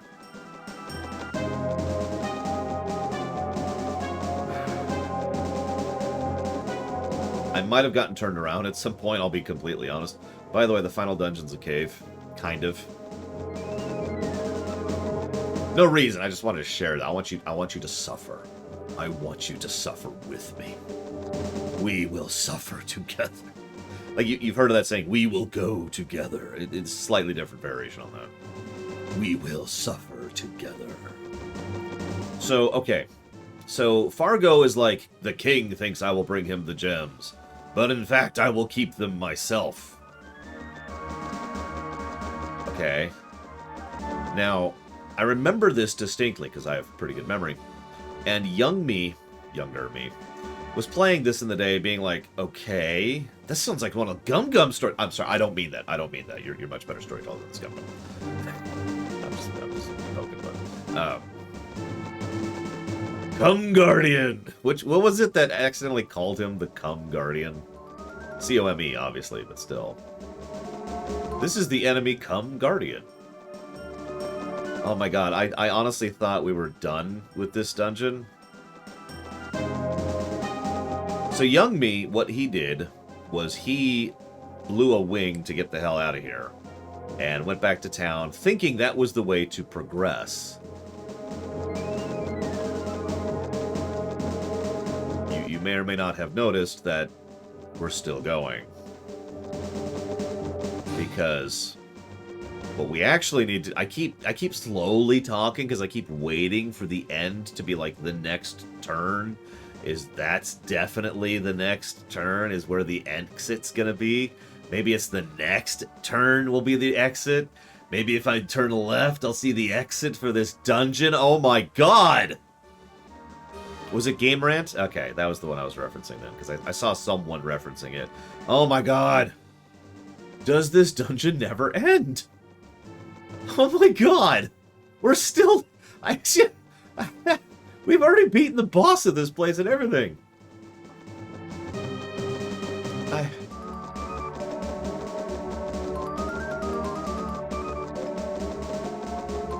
So he was a brat, is what I'm hearing, Gum Gum. He was a brat who was a misbehavior. He acted out, I believe is the phrase. Yeah, this dungeon is actually the boss. It's not Fargo. If I'm running back, that's possible. It's possible I am running back. I will find out what... Because at some point, I will run into an exit of this dungeon. It's either going to be the way back, in which case I've just wasted 7 minutes of my life, or it's going to be the way forward, in which case I've wasted 7 minutes of my life. It is one of the two.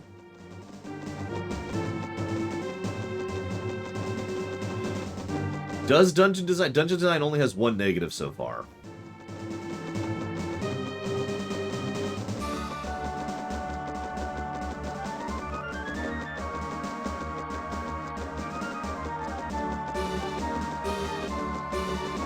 I don't own any alcohol, but I'm starting to think maybe I should have bought some for this.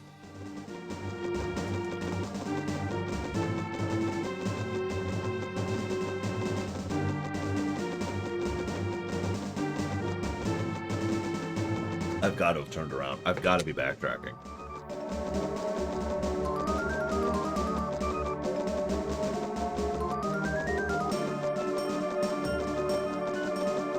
This will determine it. I know what I should be seeing if we're going the right way. Nope, we went the wrong way. We backtracked out of there.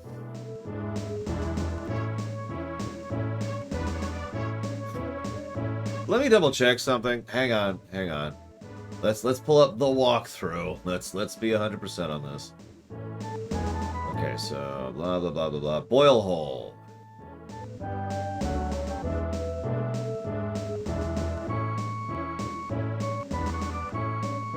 Yep, okay, nope, yep, so we got turned around on the boss fight, and we went the wrong way.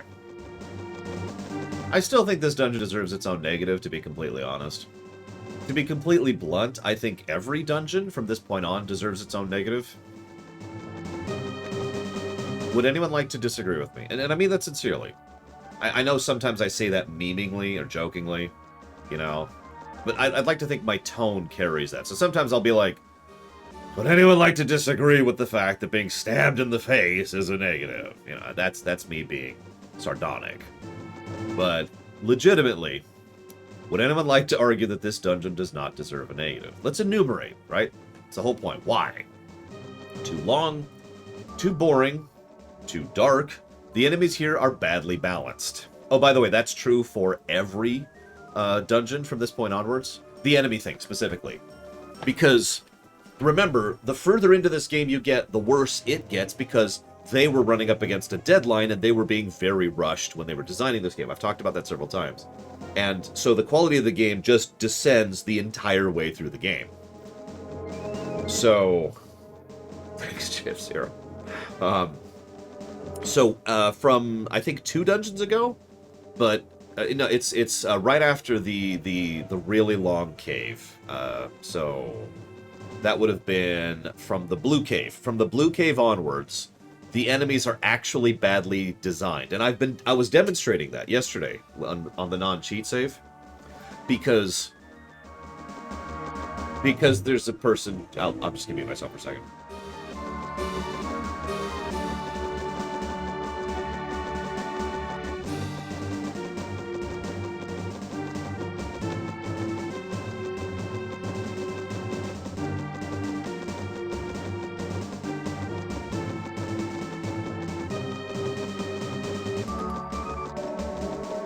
Okay, they moved on.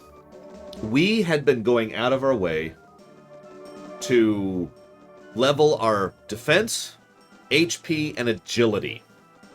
And we had been absolutely pushing that. I spent time off camera leveling agility, defense, and HP, and we'd been pushing that the whole way through. And yet the enemies at the dungeon we were at the level we were at, relatively speaking, were beating the crap out of us. That's me demonstrating that the enemy design was not properly balanced from this point onwards. From the blue cave onwards. And that is true. That's why, once we get the 3 spells we need, which actually there's 4, if you want to use it. There's Confusion, there's the Heal 2 specifically, there's Magic Barrier, and there's Avalanche. Once we get those spells, that's 4 spells, we just avoid encounters for the rest of the game. And just piece out of that, effectively. We'll occasionally take hits if we see an enemy that does a lot of attacks at once, so we'll go ahead and take the hits for a minute and then leave. But for all intents and purposes, we will not fight trash from that point onwards. That's what I mean when I say the enemy encounters are badly designed, why I gave that separate negative for that. Now... No, you're fine, Chips here. Ugh. I guess you didn't see it. So yeah, our save pack, the battery died, so that's just a paperweight now. So every dungeon will have the encounter problem. Now, someone who said it in chat, Hazardous mentioned something, and you got me thinking. Obviously, it's so easy to point to Ocarina of Time and say, Ocarina of Time has better dungeon design than this game, specifically dungeon design. But let's enumerate one big reason why. Now, you can get lost in an Ocarina of Time dungeon, but you know what an Ocarina of Time dungeon does? Every room is its own contained room and has its own landmarks and its own design and its own layout. So, while it's possible to get a little turned around, and you might not be sure where you are in the room, you will always know you're in this room. And if you see a door, that then distinguishes you, and you're now in this other room, right? So even if you completely ignore the non-repeated features and the landmarks and the other aspects of good design that are there, the mere fact that Ocarina of Time is divided into rooms makes it easier to navigate it, rather than unlike this game, where we just go through this extremely long corridor that never ends. Now, hang on, I want to verify that that's not... Okay, that's where I came from. Okay, just making sure.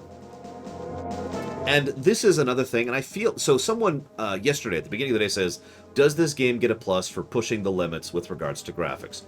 No, it does not, and I want to explain why.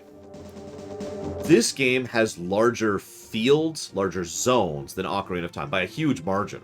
I can prove that because we're still going through this one zone. We have not hit a loading screen since we entered this place. Right? So it's pushing the limits of how large of a zone you could have loaded at one time. But that's not impressive by itself. It's what you do with it that makes it impressive. Making one really long corridor is not interesting or engaging or good game design.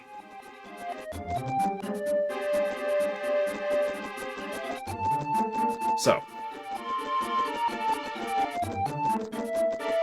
just showing my work. So this is the part of the game where I started to get really confused story-wise and just started to have no idea what was going on.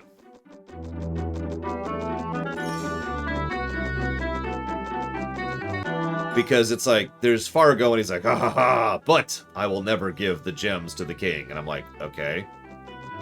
And that right there is the second to last dungeon, the King's Palace. And we're just here. Right next to the lava place. Now, hey Gilthane, everything is, I mean, it's doing better because we decided to cheat. And if there's not a damning statement I could give to a game, like a more damning statement, oh, thank God I'm finally cheating my balls off. I mean, I didn't need them anyways, right? So.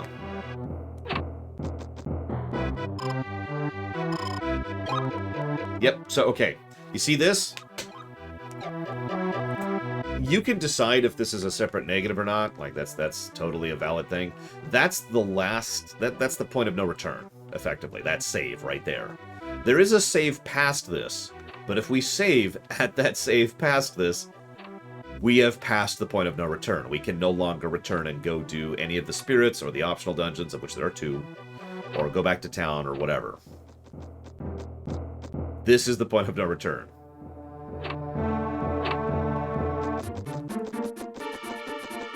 Now, I don't know how many of you played this back in the day, but how many of you didn't realize that and kind of got caught by that?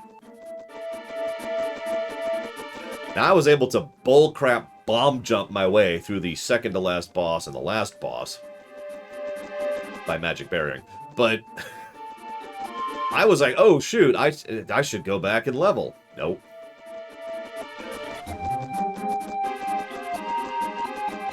I don't think there is such a thing there as this. There are 2 optional dungeons. I was going to show off one of them. Just the one. It's a forest and a forest.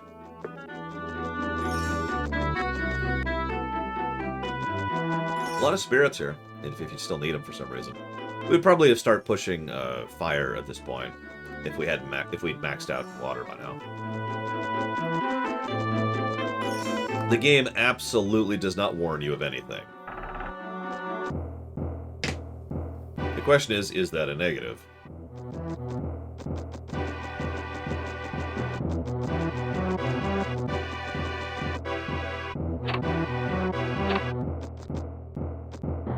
I'm lucky I was able to escape with my life, but I wonder if it matters. I have no place to go anymore.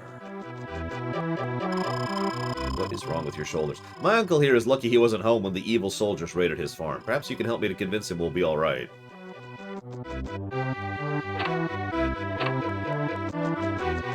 I mean, it sounds like he got disciplined, if nothing else, Gum Gum.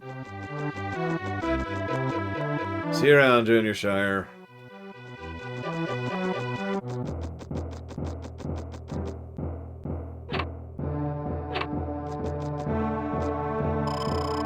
Idle chat over Goodness Nowhere. King Vegas is set on burning everything in sight.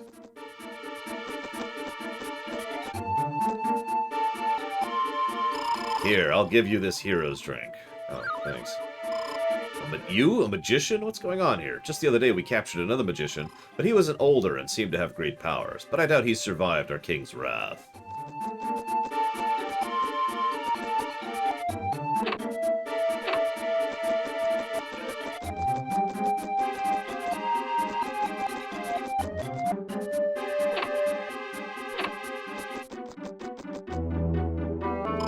Two fortnights ago, a mysterious woman accompanied by a wicked spirit came to see the king. He became a very different person after that. King Vegas will let nothing stand in the way of his new and horrifying magic. He intends to conquer the whole country of Doom.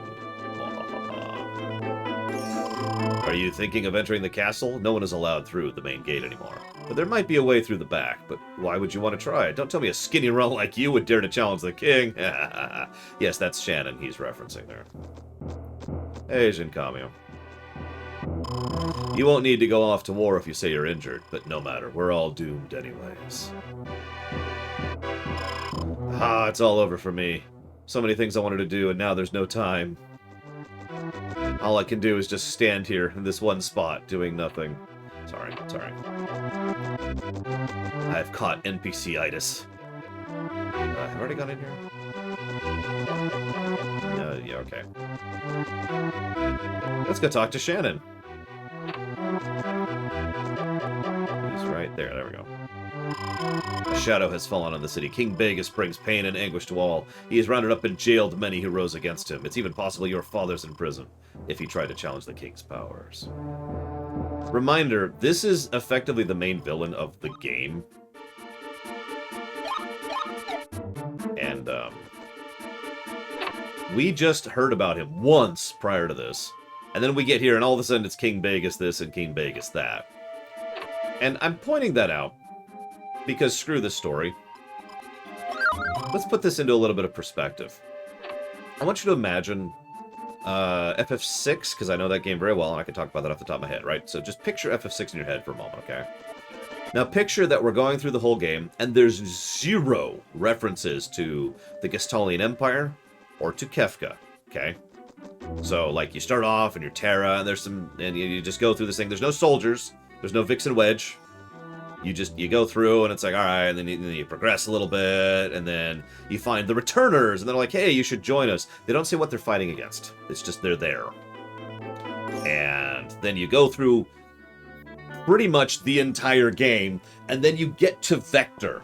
And when you reach Vector is the first time anyone even mentions the Gestalian Empire, or Gestalt, or Kefka. So no presence, no reference, no nothing. And that is why I'm pissed at this story. That's why I say this game doesn't have an absence of story, but it actually has a bad story. Idle chatter will get us nowhere. Oh, right, I actually already talked to this guy. Because these houses all look identical, and I went back into the same house. And you notice that that's all they're talking about here. King Vegas is evil, and he's the one who started all the events that we've been going through, basically.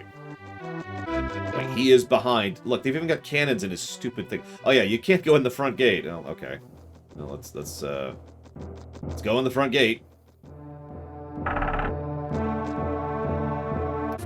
Anyways, remember that? He just said that.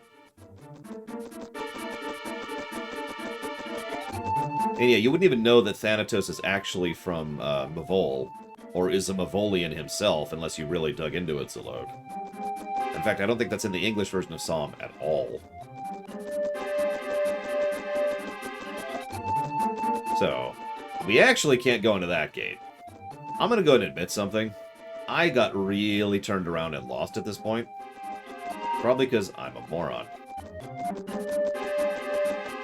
Now, I'm trying to remember where the actual entrance is, so you gotta give me a second here.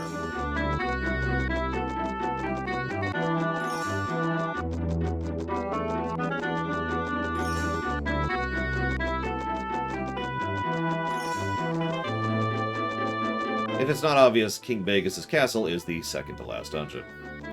There we go.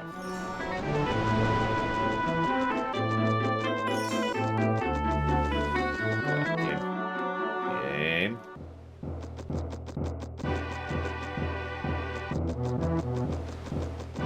Oh my god, camera.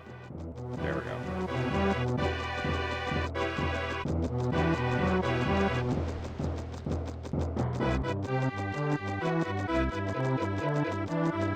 Also, this is probably my favorite song in the game, for whatever that's worth. Excuse me. What Star Trek villain would I compare Vegas to? That's a good question. Let me think about someone pathetic, terrible, who shows up for a minute and everyone says he's important, but then he actually isn't. My first thought is Krug, but I don't want to be insulting to, you know, a much better actor than this. Shinzon might qualify. That's not a bad comparison. A Ferengi. Not just any Ferengi, really. Okay, so where's the door that I missed?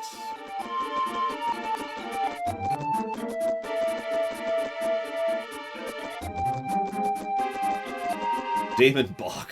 Actually, that's not bad. Damon Bach. Or Shinzon, I think. There it is, there it is. God, I literally missed that. So I hope you liked that song because it's already over. And now we got a worse version of the song for the actual dungeon. This is the second worst dungeon in the game. Now, we're not really going to demonstrate why, because we have Ink None on. But I'd like to argue for a negative for this dungeon. We'll decide as we go. That is actually Damon Bach, Mr. Red.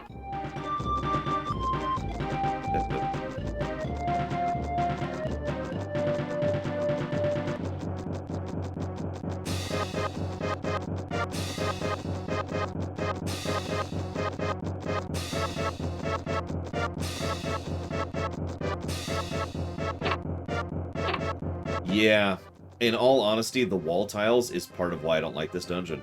I know that sounds like such a petty complaint. Please remember that we'd be in here for probably over an hour, even with cheats, if I didn't have Ink None on. This place has a stupid encounter rate, and all of these corridors have encounters of them. So you get to stare at these tiles for a nice, long time. And it's funny, because you might say, well, at least it's something other than a cave, but it has the exact same fundamental problem the cave does. It's the same texture over and over and over, with no variation, with no permutation, with no combinations that make it look different. It's just this same freaking texture. Now, credit to this room. I'm saying that in a room that doesn't have the texture, of course. Credit to this room for actually having some variety and showing the cannons that are shooting outside. Hey, cool. Then, we go back to this. And this is the dungeon, by the way. I know we've been pseudo-joking and pseudo, haha, FF13. No, this is the dungeon. It's a hallway. It's no longer a turn of phrase or a figure of speech or a metaphor. It's a hallway. And yes, thank you, Damashi, it is, of course, the exact same hallway copy-pasted. Don't worry, there's a worse example of that later. In the last dungeon.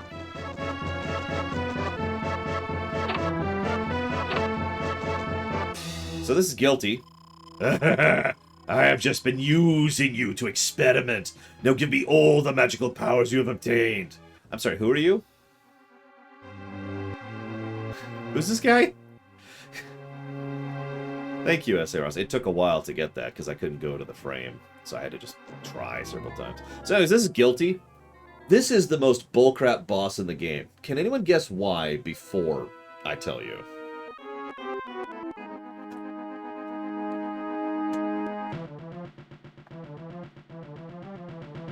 No, this isn't Mammon. This is Guilty, who's been using us. Apparently, I don't know. This is the first time we ever see him or hear of him or anything. He literally comes out of nowhere. Unlike King Gagus, or whatever his name is, this guy just pops up here. Where's my notes?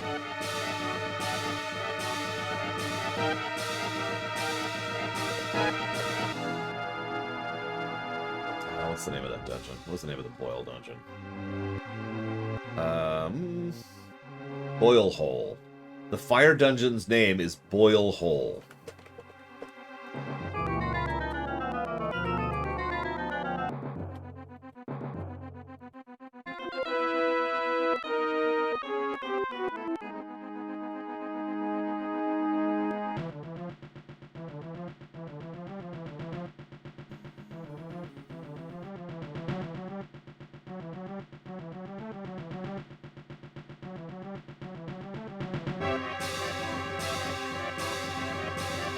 Thank you, Dream Whisperer.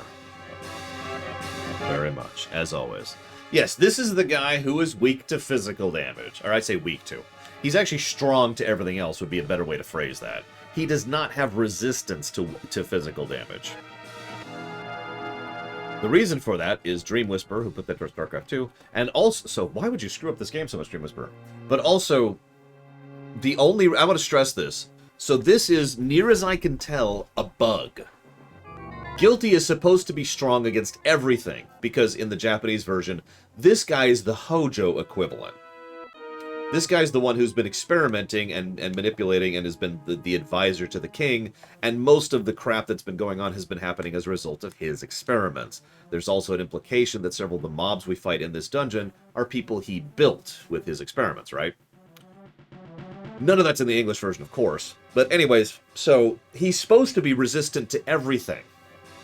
But the game is not programmed properly to allow for resistance to physical damage. So he's not resistant to physical.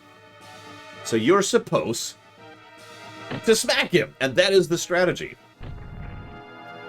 So the strategy for this fight, I mean, there's other ways to do it, but the strategy for this fight, I'll show you it,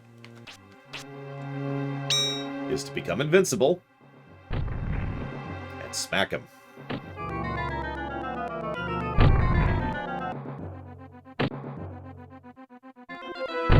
Now, what's funny is we're doing... So I want you to picture this battle we're about to do, okay? Now, we obviously have infinite HP and infinite MP, but just... I'm going through the motions so you understand what this fight would be like. Because we're only doing about twice the damage we should be doing right now. I said only twice, listen to me. But my point is, all you have to do is double the amount of time we're fighting this guy, and you will have an accurate... a legitimately non-cheat... accurate representation of what this fight is like. Now, does this look familiar? Because this is how we beat the first boss in the game, except we didn't have Magic Barrier back then.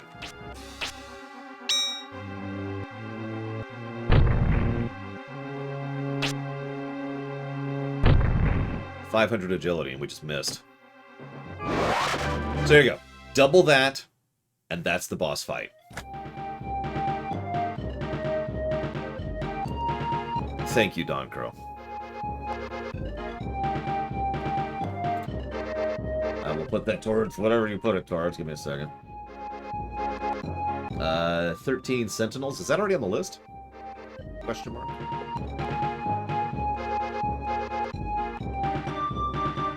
Because that sounds vaguely familiar. So anyways, that was Guilty. You remember what I said earlier about how this is the point in time which I started getting confused by the game story? Stuff like that is why.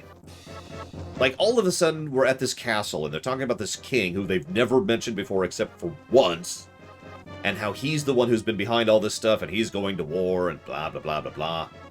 And then and in the middle of this, I see this big red demon-looking dude, who's like, ah ha ha, I have been using you. And I'm like, oh, so this is the king. And then I see in the game, like, in the targeting thing, it says Guilty. And I'm like, who the hell's Guilty?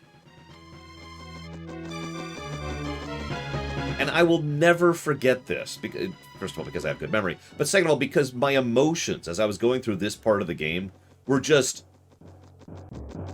And at this point, I started kind of pushing to beat I beat the rest of this game in one sitting, from the point we're at now. And I started just kind of being like, what? And I was so, like, morbidly curious, plus a combination of thinking that I was missing something, right? Like, maybe I'm just missing something. Maybe there's something I'm not understanding. I just need to keep going to figure out what the hell is going on. Oh, let's fix the graphics. There we go.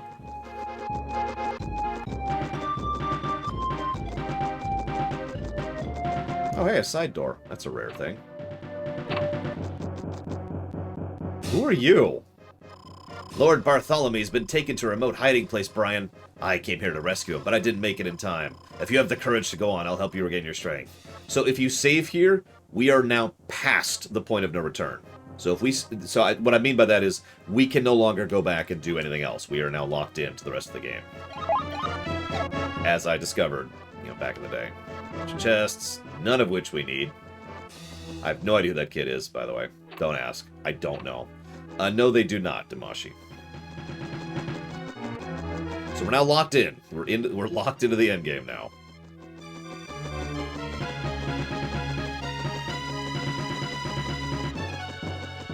We have 2 save slots on the memory card. So this is my favorite confusion moment. So there's Shannon.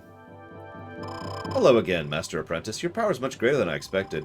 It must be because you are a true magician. This fellow challenged me to a fight, even though he's hurt, just because I told him about you. That's a dumb reason to fight someone. His life was in danger. He tried to stop me, although he couldn't lift a finger. Why does he trouble himself so? I don't understand. You can't escape this room. You'll have to move forward if you want to rescue your father. You don't have a choice. Your fate and your father's fate are in my hands. Do as you're told. Okay, so that's extremely confusing dialogue. But young me is thinking, okay, so in order to rescue Dad, he's beyond this door, right? I should probably talk to this NPC, though, whoever this is. Brian, how'd you find me? How did you get here? Quick, run for it. This place is a trap. You must have been lured here by that evil puppet Shannon. Even Vegas was taken in by her cunning. The L-Tale book is much more than even I thought. Oh, ag. That's our dad.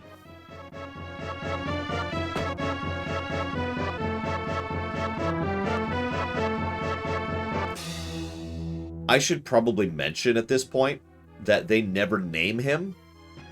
So the fact that his name is Bart doesn't mean anything to us. That is the first time we see our dad's name, is Bart. Right there. Now, I'm going to go ahead and be honest. When I first played this game, I didn't realize that was our dad. It wasn't until later that I was looking something up that I realized that that was our dad. You'll notice that she says to save our father, we have to go forwards. And he just says, oh my gosh, it's a trap, Shannon is evil. Neither of them indicate anything about, oh my god, my son, or, oh gosh, I've grown so strong, or it's me, your father, or anything whatsoever. We also don't fight Shannon, ever.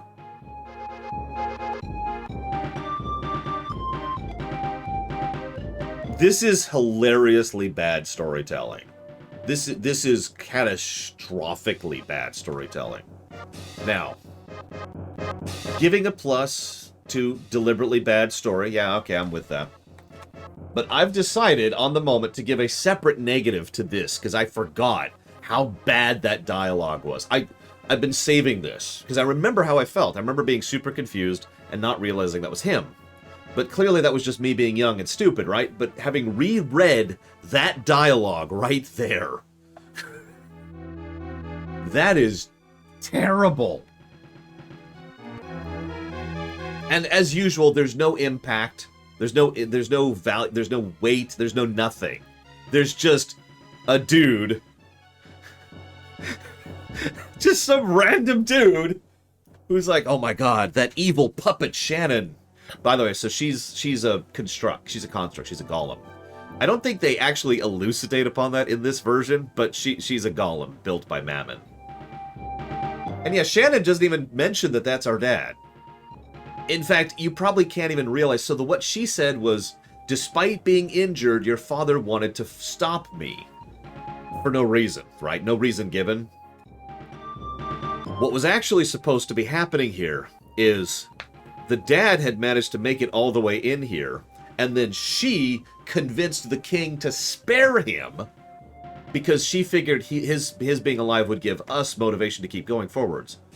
And after she convinced the king to spare the dad decides to fight her because he's a moron, and then she beats the crap out of him. So the reason he's injured is actually her beating him up after he attacked her after she spared his life for trying to lure us in. That's what's actually happening in the intended Japanese storyline. None of that's on display here.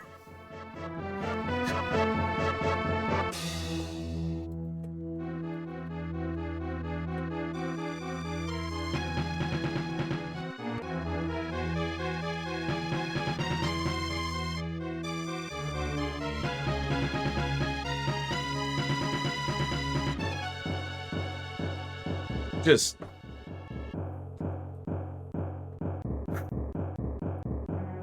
And I think I agree. I've been sort of hesitating on it.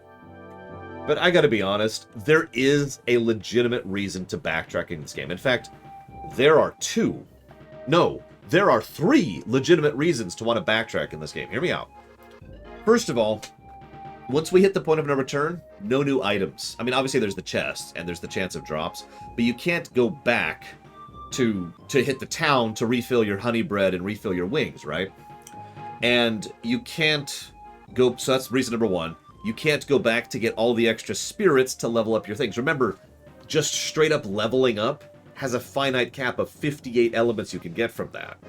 So if we want to get more fire, ice, water, or excuse me, fire, water, wind, earth, we need to backtrack. We need to go back and get the spirits we missed. And all of the best leveling options, because of how broken and stupid leveling in this game, are in the older content, which is easier and better for leveling. So that's 3 distinct reasons for wanting to have a warning that we have passed a point of no return. The reason I'm belaboring that point is I wanted to make my point about how Caspian is awesome. Thank you, Caspian, very much. I'll put that towards Dragon Age Inquisition. The reason I'm belaboring this point is I was thinking I might not give the negative for no warning if there's no real reason to backtrack, right? Like, let me give you an example. In Super Mario Bros. 1, when you hit World 8-1, you're stuck there. You can't go back from World 8-1. But who cares? But if we have distinct reasons to want to, which we do, then that's a bad thing, especially in an RPG. That's like, 15, 20 hours or whatever. So, negative for no warning.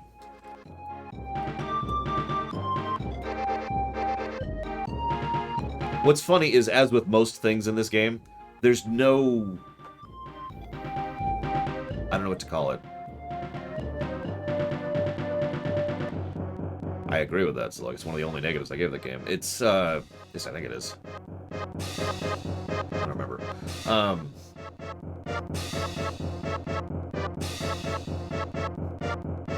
Help me to vocalize this. I'm trying to think of how to phrase this. The game doesn't present stuff. You know what I mean? Like there's a lack of presentation that is actively making the game worse. Examples. Okay, so we board a ship and then we leave a ship and now we're over here. We can tell that because the area's changed, but there's no indication that something happened. Okay, so we've beaten the boss and now we can go through the door. So we can go through the door, but there's no indication that that has changed, that we can go through that. We finally find our dad, but there's no indication that something happened or that he just fought Shannon. I think you're right. I think during, like, not the icicle area ice tray, I think you can do that, although that is a bug. I stand by my statement, though.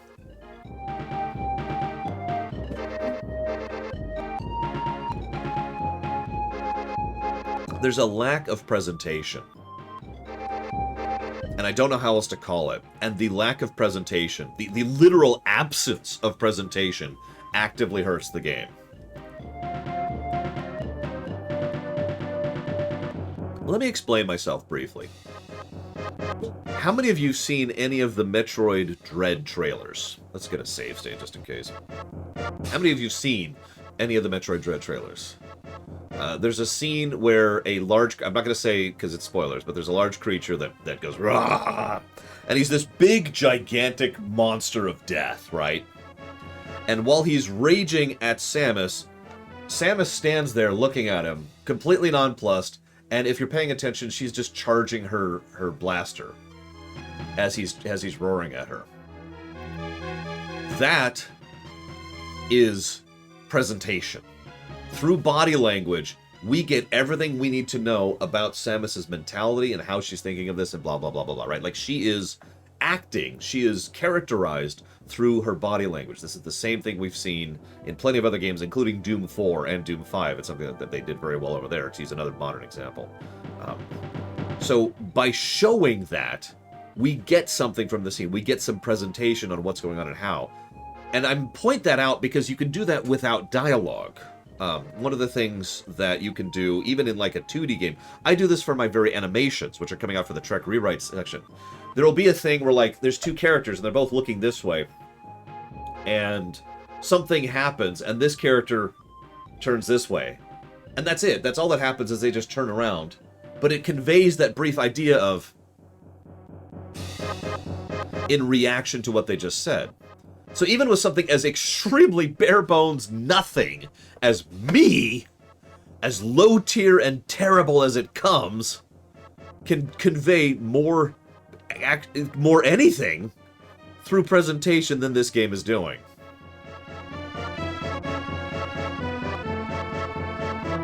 So, negative to story, absence of presentation.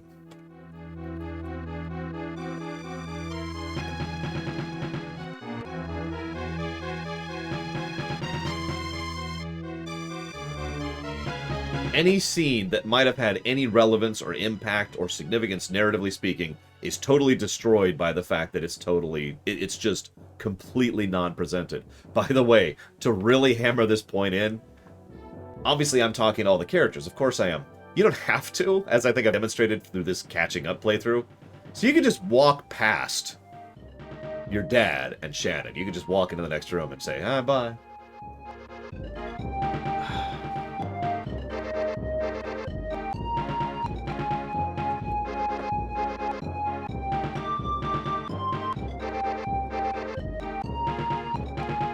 Oh, Zalok.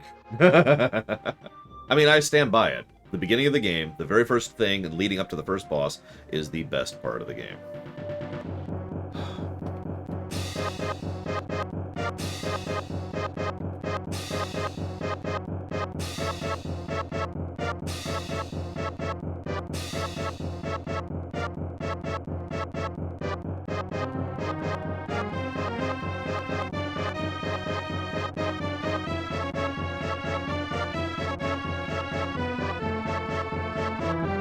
So, anyways.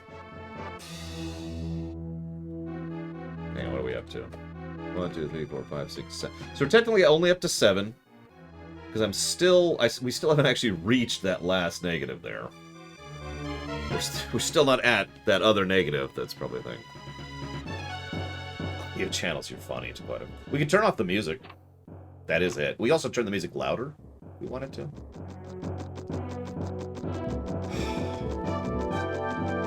Now, I kind of knew this was coming, by the way. The story is mostly absent for most of the game. It's when we get to this final chapter that the story starts being actively bad. That's also why one of those story negatives is still in brackets, because we're not actually at that point yet. So anyways, this is the king. I hate this fight so much. I kind of want to give this fight a separate negative. Notice he's got the mohawk. It seems Fargo and Guilty were not as powerful as their boasts, but my power is absolute. And before my greatness, your pathetic human magic is not but child's play. You're a human. Wielding human magic, even. So, let's explain why this fight sucks. You see how there's this weird terrain here that we have to, like, navigate to be able to reach? Now, that's the first problem. The second problem is that he has... I'm trying to think how to explain. His spells are stupidly overtuned. I don't actually know if there's a way to survive his attacks without using invincibility. But hang on, it gets worse. So you may have kind of noticed this when it comes to the, what was her name? Shilf fight. But any fight where there's actual pits, the game seems to have a better chance of putting the avalanches in the pits, which I know is only affecting that one spell, but I want to make this very clear. If you want to be able to kill this guy in a reasonable amount of time, you have to either have a cranked decent attack spell like Avalanche, or invuln and smack him in the face, one of the two. And he has all sorts of fun things that he can do in order to get in the way of that. But we're going to go ahead and play this legit, even though we're invincible. Like that attack right there hits for 50-something, which may not sound like a lot, but I want you to picture that we have about 200, probably about 220, 230 HP at this point. And remember, invincibility's duration is random, and It's guaranteed, based on how the spell is designed, that when it runs out, he will get a free hit on us.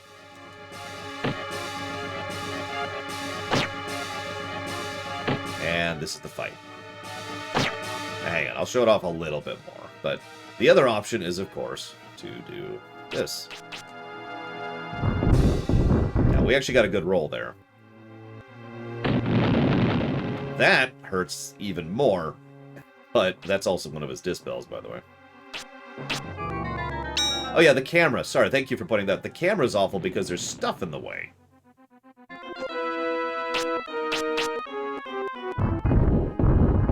Now, that's actually an insanely good roll on that avalanche. But if you're noticing the trend, that means that how hard or easy this fight is depends on only one thing. RNG. That's why that fight can go to hell, because he hits like a truck, and because of the nature of the game, and the way the invuln works, and the way his attacks work, and the way the game is balanced, it is RNG, nothing else. There's no strategy, there's no tactics. I died to that guy several times. By the way, remember the latest save is actually a decent chunk back before his dungeon, and just had to run back and roll the dice again. And roll the dice again, and roll the dice again. Oh, and by the way, that was the main villain who's been behind basically everything we've been going through, to our knowledge, because he's the main puppet of Shannon, who's the main puppet of Mammon. But you get my point, right? That's Emperor Geshtal, who just died. So, negative for that boss fight, and negative for this dungeon. I remember that. What's the name of this stupid dungeon? Castle Vegas, I think. Hang on, let's look it up. No, it's Brannock Castle. Okay, sure.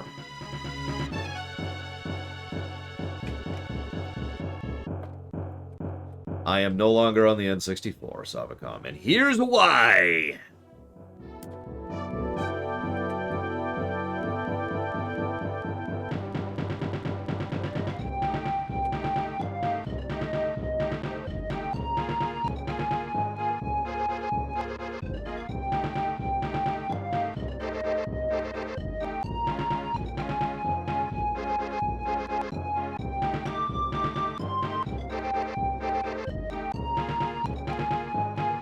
The only thing, it just occurred to me, Brannock Castle only does one thing not wrong. Because of the fact that you were always going up staircases, you don't get turned around, because you're always going up. That's the only thing it doesn't do wrong.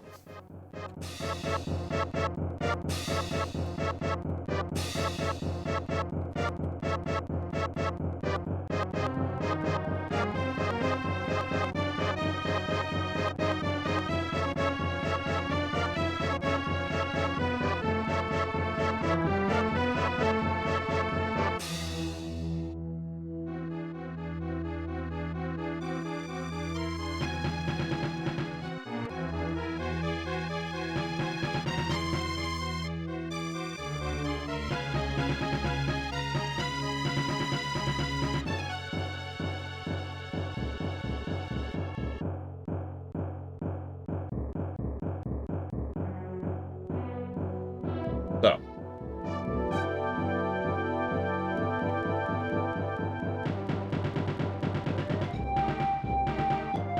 What the hell is that? The pink outline. Actually, I know what that is, but whatever. Okay, so, save state. Final stage.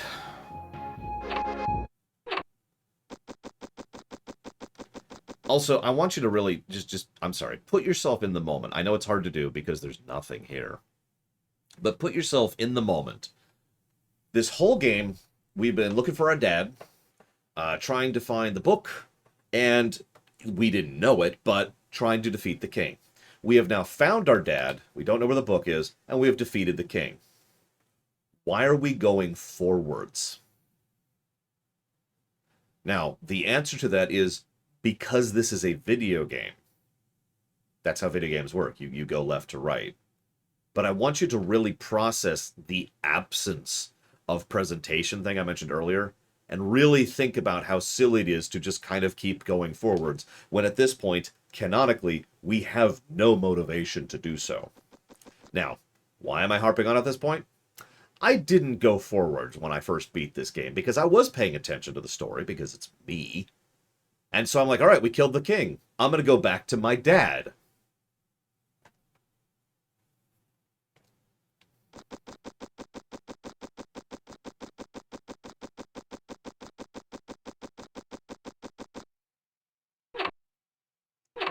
As you might imagine, they don't even say anything differently if you go back to them. It's just, you go back and they're like, hey, same dialogue we just said. Whoop, I think I just turned around. Oh shoot. Oh god. Which one did I come in from? I think this is where we're going. I think this is where we're... Yep, that's right. Okay, we're good. So there's Shannon. Hi, Shannon. What took you so long? King Vegas wasn't a big problem, was he? Nothing like the power held by Mammon. Solvering, Zels, Nepti, Fargo. These 4 guardians hold the power of the 4 magic gems. What? Feel the power within you. You now have the strength to open the way to where Mammon waits. Here is the Elatail book, long sought by your father. Take it and go past the stone circle. So now we have the book. I am a soulless puppet made to serve my lord Mammon. I will help Mammon destroy everything that holds the wonder of life. You cannot go forward from here. This leads to oblivion. I'll be free to start from the beginning. What? Okay, sure, whatever. Let's go fight Mammon. For no reason.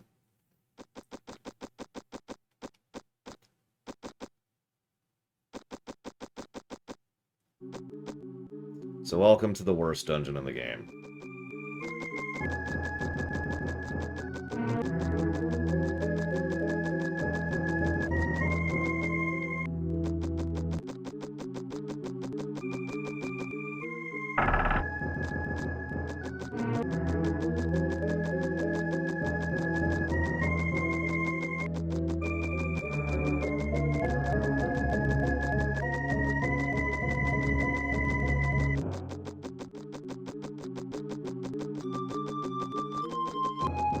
By the way, the encounters in here are, once again, not worth fighting. I want to tell you a story. You see this room we're in right here? Do me a favor. Remember this room, okay? We'll bring it up in a minute. So just remember this, okay? The checkerboards, pink pillars, okay? Wandering through space.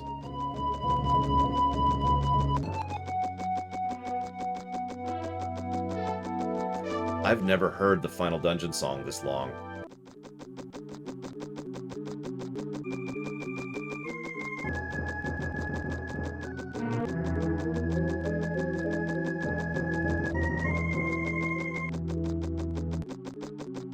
I don't have memory of it.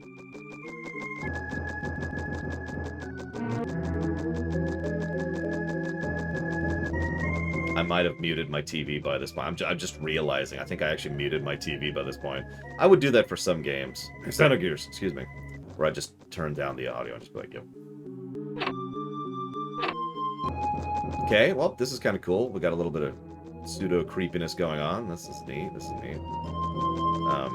I can't seem to progress. I guess I'll just go back out. Oh, right. I guess that's how we progress. Okay. Cool. Well, now we're in Bubble Land, so that's cool. That's cool.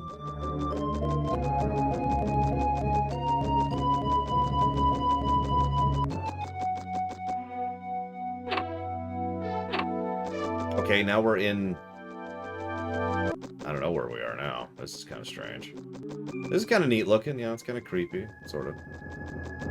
Just this world with purplish, reddish water.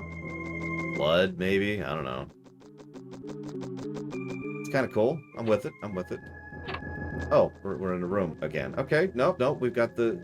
This is a pretty common thing. Plenty of RPGs do this, where the final dungeon is just kind of this weird disconnect. So I'm with it. Notice the... By the way, I should point this out. Remember, I have the fog... not disabled, but I have the fog turned down in the emulator's options.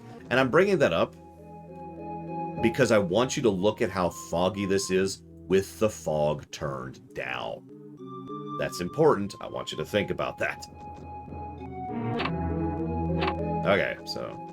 Bubble room. Didn't we just leave a bubble? That's okay, whatever. Whatever. Bubble room. As you command, Chancellor Zagtaft. Yeah, I am always harsher on a final dungeon and a finale in general. I've stated my reason for that so many times. Okay, so now we're in Bubble Forest? Okay, that's kind of cool. There's weird, but I'm with it. Yeah, by the way, picture this with encounters every 3 steps with enemies that are overtuned, and almost always go before you, even if you've cranked your agility, because of the aforementioned overtuning. This dungeon alone would probably have taken us several, like, I say several hours, over an hour. Oh, we're on a ship now. Okay, that's kind of cool. That's kind of cool. Ships are cool.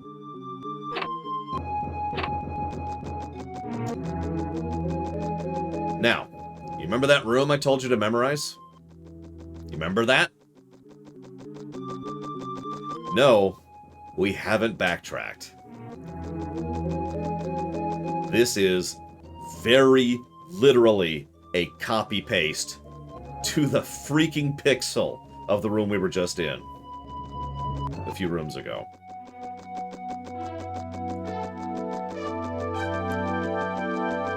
One of my favorite little tidbits is I was watching the GDQ 2013, SGDQ 2013 race of this game. One of the players was several minutes ahead of the other because, yeah, that happens with longer races in speedrunning. And both of them were in this room. Yeah, go ahead, Layla. Layla, excuse me.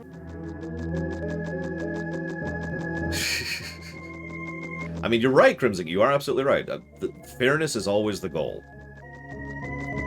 But yeah, so one of them was several minutes ahead in the room I'm in, and one of them was several minutes behind in the room I left earlier, which looked like just like this. And they were making fun of it because it looked like the race was neck and neck, but actually one of them was several minutes ahead of them because they just repeat the room. I've been waiting for you. This is the very last place where someone might come to your aid from this point. No extra dialogue for no reason. So there's the last save. This is really the point of no return. She at least mentioned something, but as we've already pointed out, we're way past the point of no return. Here's an empty city. That's cute. This is neat. Well, whatever. Let's go into the inn. No, so we actually can't go into any of them. Let's give that away now. So this is the tutorial town, if it's not obvious. Yes, her name is Epona. Can't go that way. Alright, so we can't go to the monastery. The evil monastery, I guess. By the way, I want to point out one other thing. Remember, and I know I already said this, but this really needs to be re-emphasized. I've turned down the fog, and I've turned up the brightness. Now, I want you to picture what this would look like on the actual N64.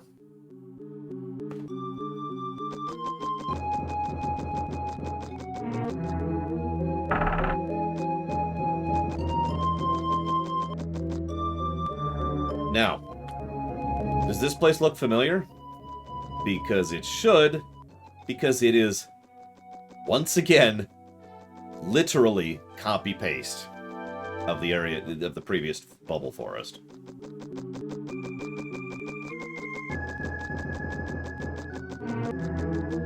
Yes, sorry, you asked that earlier, Zalok. I answered you in my head, but I didn't answer you aloud. Yes, the enemies are identical in every one of these areas. That's true. I apologize for streaming this extremely unpleasant and horrifying game. Thank you, Third, as always. If you have a preference, let me know, please and thank you. Yeah, reusing assets. The whole game has been reusing assets. You remember me saying the whole game gets worse the further in you get to it? This is part of what I was talking about. At the beginning of the game, they would reuse textures. By about the second dungeon, they started copy-pasting chunks of the dungeon, but only for, like, the cave. Like, the cave was one chunk repeated 5 times, and then you'd have the pit, and then you'd repeat the cave 5 times. There was some variety still. By the time we get to the last dungeon, they are quite literally copy-pasting entire zones and Legoing them together to make the last dungeon longer. We've played so many games where you can feel the developers racing for the launch window, but I've never played a game where I can actually just picture the developers going and just racing to push the game out as quickly as possible as this one. Yeah, this actually comes up when it comes to writing specifically. There's a difference between taking inspiration from something and plagiarizing something. And this is actually a fairly gradient gray discussion. It really is. But it's really easy to define the plagiarizing thing because you don't change or add anything. You have copy-pasted. There you go.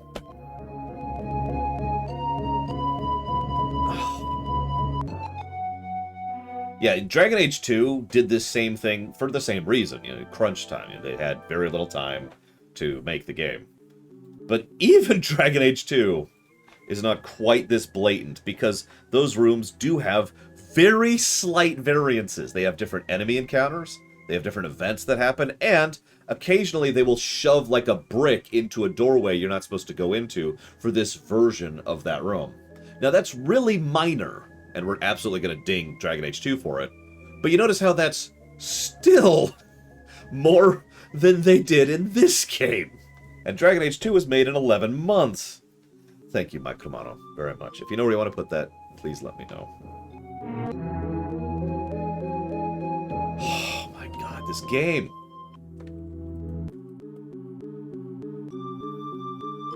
So hang on. So, final dungeon, negative to gameplay. Mammon's World is what this is called. Now hang on, I don't want to sound like I'm ignoring you, Jin Kamiyo.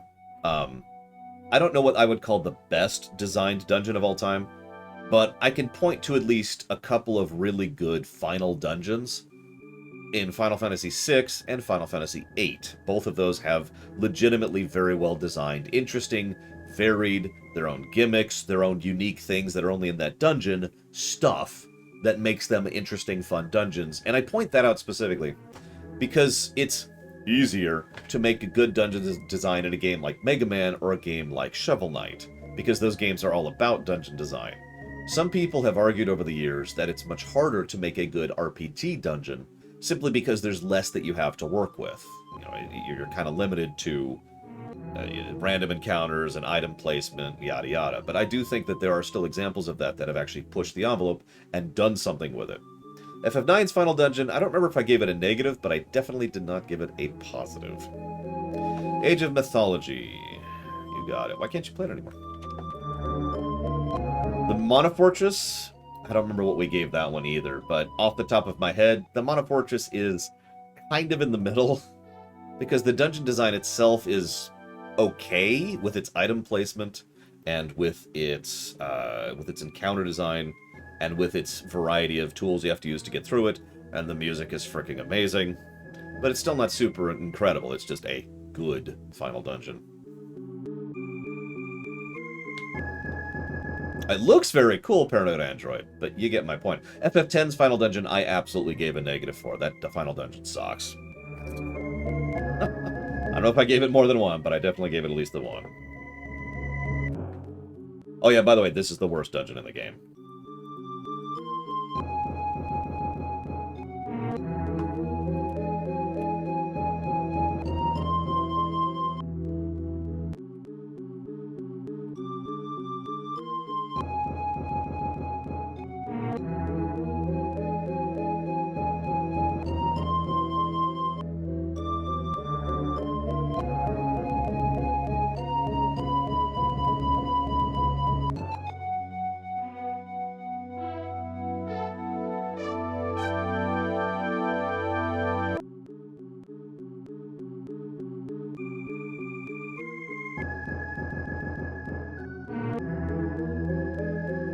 Yeah, FF12 also had a negative for Final Dungeon, because the Bahamut sucks, as far as Final Dungeons go.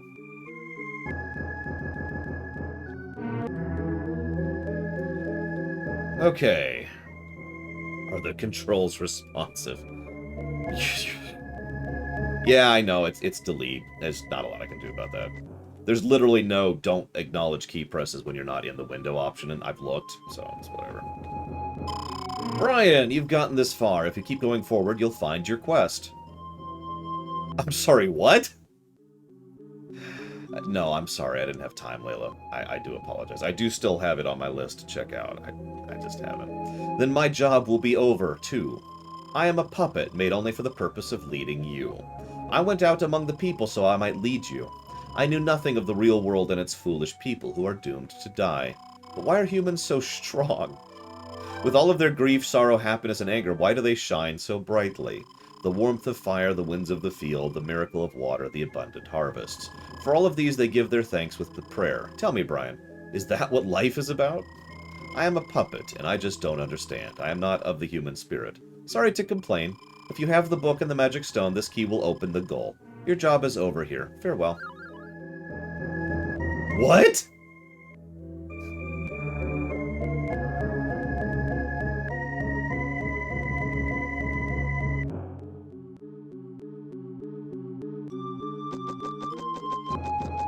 And then the final boss.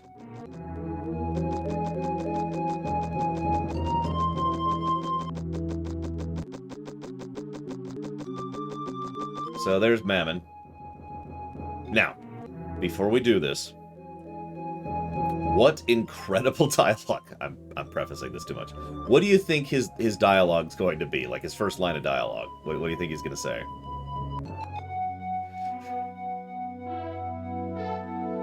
Oh yeah, by the way, that's the negative to story that I've been debating, that I've put in italics, like, since the beginning, because I knew that was coming. So, let's just codify that. There we go. So, unfortunately, it looks like Takoida wins. Here's his first bit of dialogue. Ha, ha, ha. Ha, ha, ha, ha, ha, ha, ha, ha, ha, ha, ha, ha, ha. Ha ha ha, ha ha ha. Good to see you, Master Brian. We've been waiting, and waiting, thanks to the curse of the magician Epona. I've been shut up in this prison for 1,000 years. My wait is now over. You're the one who can set me free. Give me wings. I will be free. My time has come again. You have released me from my prison. And just to show my gratitude, I will not let you suffer. Ha ha ha ha ha.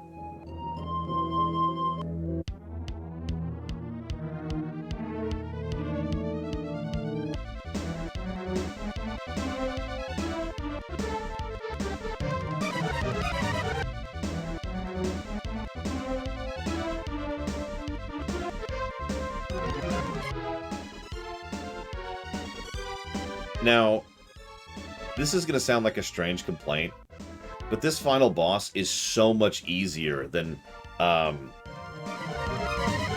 any other boss in the game. No, really, this is the easiest boss in the entire game. Can anyone guess why?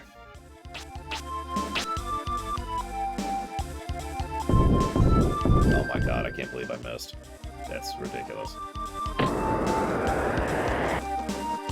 Hang on, let's get a little closer. By the way, you can melee him. But yeah, it's the size of it. He's so huge that Avalanche usually hits him there we go, that's more like it. Avalanche just hits him a ton.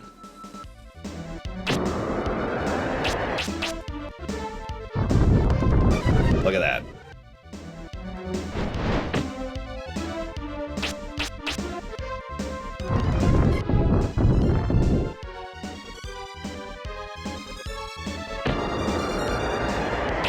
By the way, he only has 3 attacks. And he's dead. Why am I dying? Why is this flesh decaying? Oh, why am I dying? Life. I hated it. This. Death. Peaceful. Sleep. And we beat the game. Mammon has been destroyed, but I am still here. But why? Was I not bound to Mammon for eternity? Master Brian, is this your doing? I didn't do jack, lady! Deep inside me, I guess I always knew you would be triumphant. The life force that is human is much greater than the forces of evil could ever hope to attain. Mammon was always jealous of you humans, overflowing with the power of life. I have made a decision. I want to learn more of your human ways. I am leaving Seltland in order to meet as many people as I can. Perhaps, if I experience enough, I too may find my own humanity. Perhaps we shall meet again, but until that time you have my undying thanks. Farewell, Brian.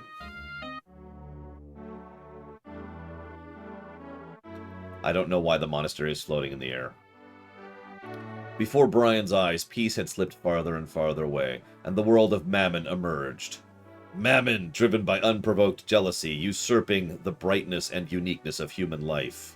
But the sacredness of the life force can never belong to Mammon, and Mammon has been returned to the darkness from which it sprang. Only a few people know Seltland was saved from disaster by a young magician's apprentice. The people can now return to their peaceful daily lives. New towns rise from the ruins, completely reborn. Even those who are injured or hurt are made whole again, somehow. Once more, the people are blessed with the warmth of fire, the wind's caress, cool water, and the fruits of the earth. The world will prosper forever as long as people stay close to the four forces of nature and balance, and as long as they walk hand in hand, the end. And that is it. That's the ending.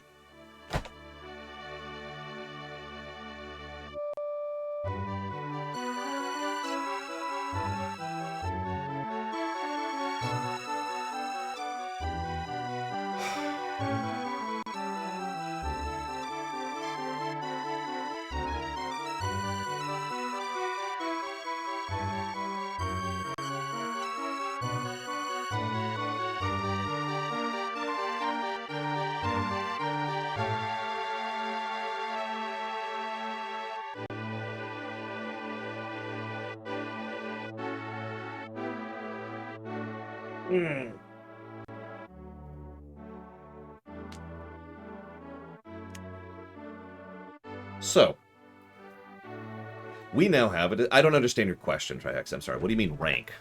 I don't understand the question. So, by the way, you notice you can see the dividing line in the texture in the background because it doesn't actually loop properly. Just watch it. Oh, it's on the right side now. It's going to be on the left in a minute.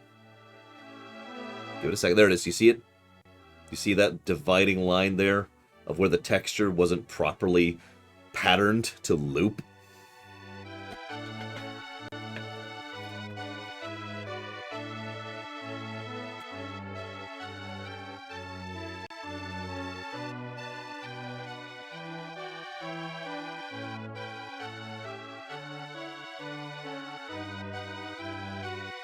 What we now need to decide is not, does the outro get a negative? We have to decide, how many negatives does the outro get? Because we've already given a negative for the final dungeon, which I stand by. It's the worst dungeon in the game. And the final boss sucks. It is the easiest boss in the game, and there's so many ways to crush. I obviously show you the easiest way, but basically everything you can do to get to that point, even a wind build, will Shrek Mammon. He's a joke. So obviously, we're either going... I'm thinking we should either give a negative to the outro as a whole, baking in him into that, or give a negative just to the final boss, and that at that point we have effectively given 2 negatives for the outro.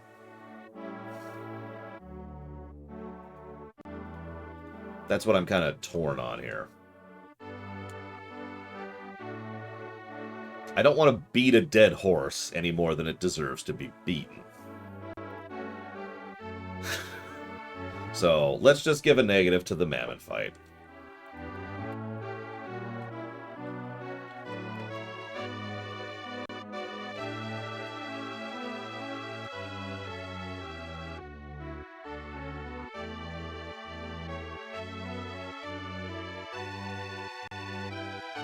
You have yet to define your question, Trihexia, so I still don't know what you're asking me. Hey, Sugar Bell.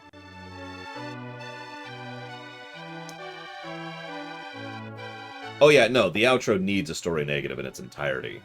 You'll notice we haven't really given a negative for the outro, other than the twist. It's basically a negative for Shannon, is what that really boils down to. So, negative to story for the outro.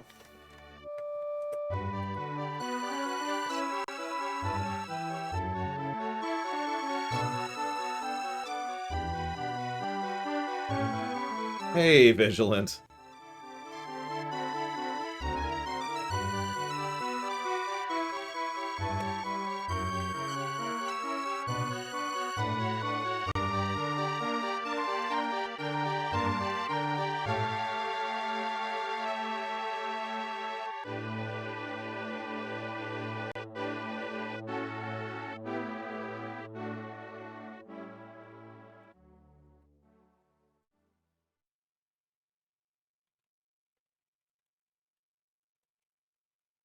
And it just loops.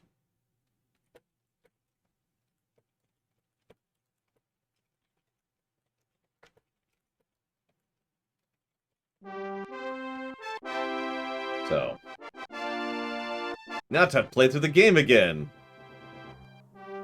Like, in terms of how I prefer it, Trihexia, or how strong it is. Because if it's prefer it, the bottom, as down as it goes.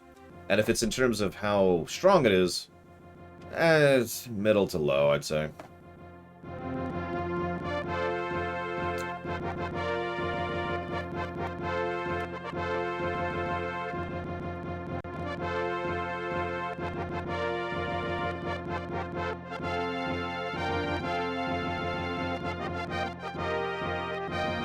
I'm actually pissed off we have to add the freaking cheat flag for this goddamn game. But ultimately, that was probably for the betterment. Because while I knew we'd beat this game today, if I'm being honest, we would not have beaten this game by now. We would be going into the second block to beat this game, just because those last couple dungeons are really long when you don't have no encounters.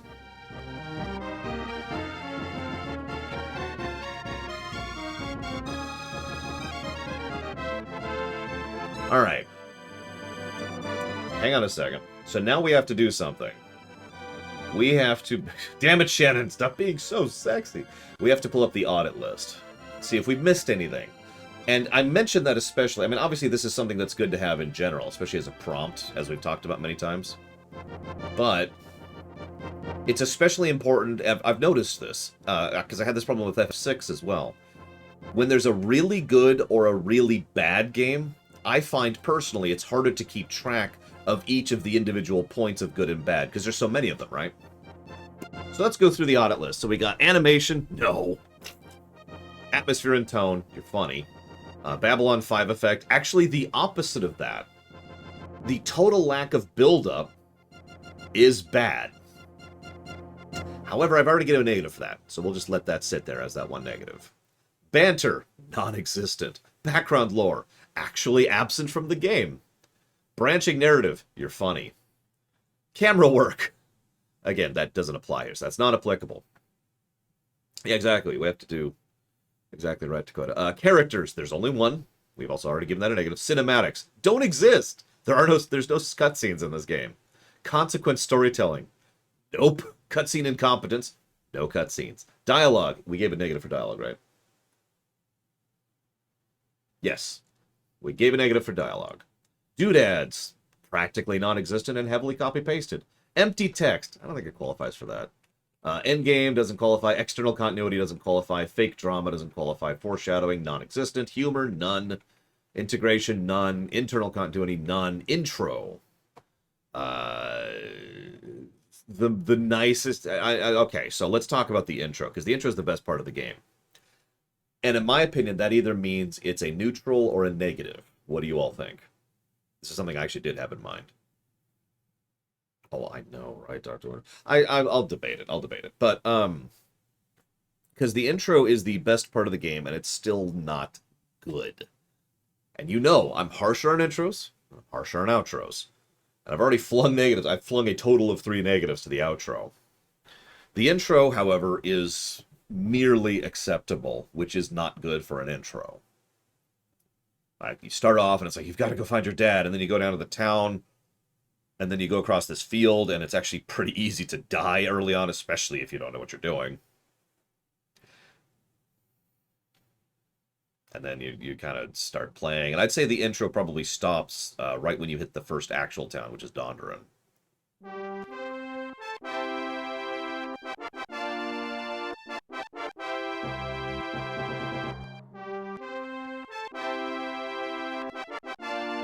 The intro does fail to teach several things gameplay-wise. Like, there's tutorials, but they don't tell you stuff. But the thing is, we already gave a negative for that. I actually know people who have given up before they reach the first boss.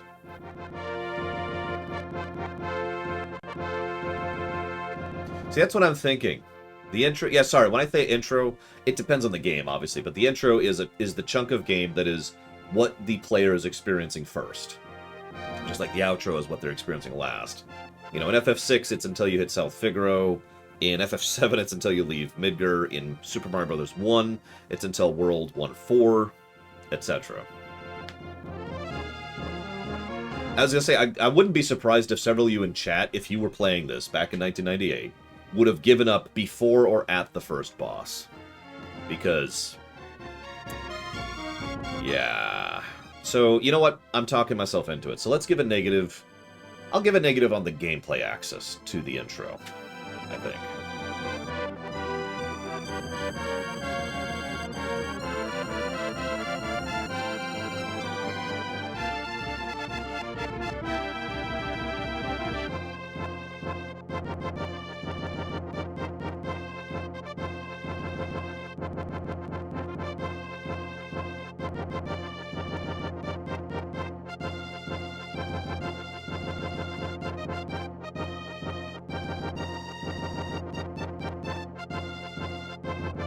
Screw the Blue Cave. But I already gave that a negative.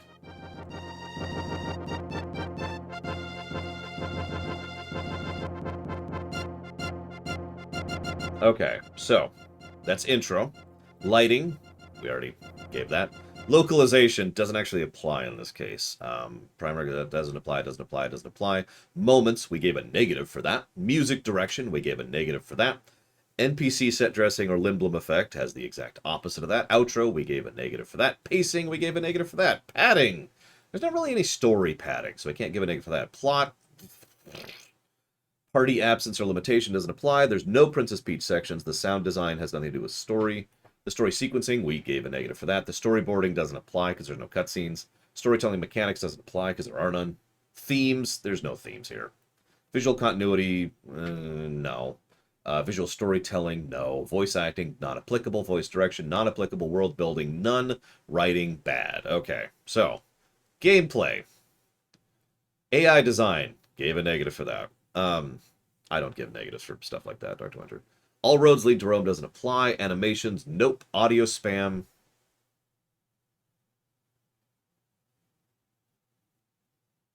Hang on.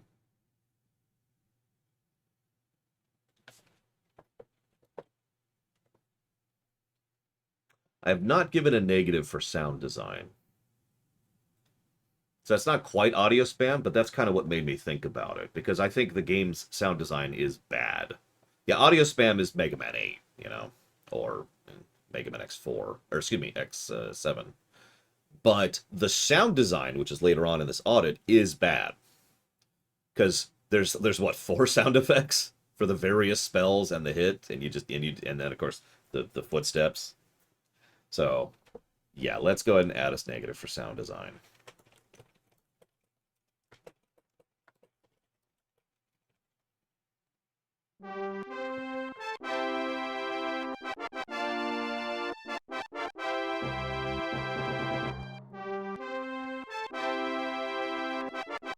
The sound of steps is awesome. All right, so moving on. Auto battle doesn't exist. Alternate leveling doesn't exist. Backtracking is not good or bad. It's just whatever. Bestiary doesn't exist. Bosses, we've given several negatives to bosses. No bugs, per se. I can't count the battery in my memory card died as a bug, so... Builds, we've given a negative for that. Built-in cheats don't exist. Camera, we give a negative for that. Choices don't exist. There's no co-op. Controls are fine. Core combat, we give a negative for. Cosmetics and character creation doesn't exist. Crashes, none. Difficulty curve, negative. Difficulty options, non-existent. Durability, non-existent. Encounter rate, negatives.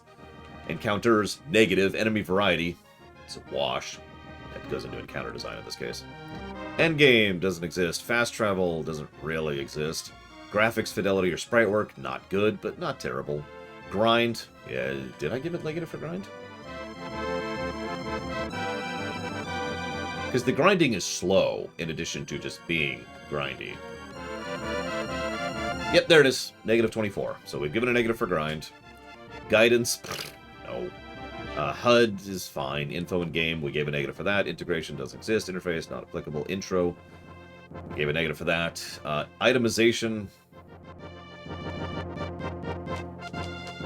no, Dr. Winter. Yeah, you notice I paused on that one with regards to the wings and fast travel.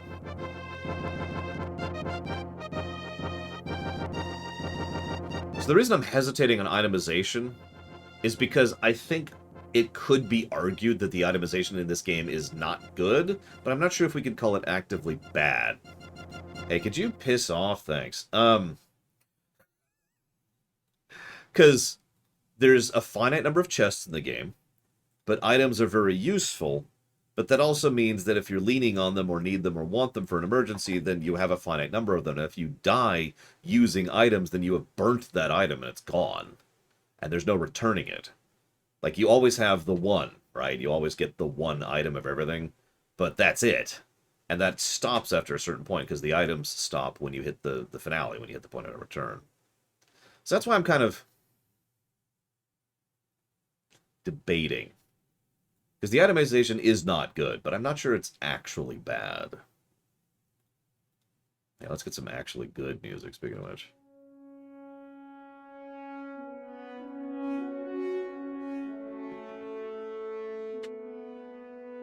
I'm hoping for some feedback, sorry. If anybody wants to give feedback. It's also worth noting, in this case, the itemization is entirely on the consumables, is what that's called. Axis, because there's no equipment. There's no nothing else. There's just consumables.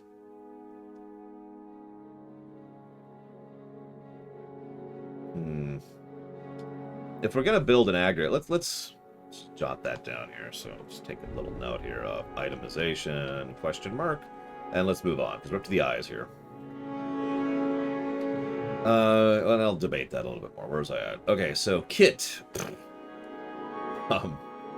Launch and microtransactions, not applicable. Levels and stages, we've given several negatives for that. Level scaling doesn't exist. Lighting, we gave a negative for that.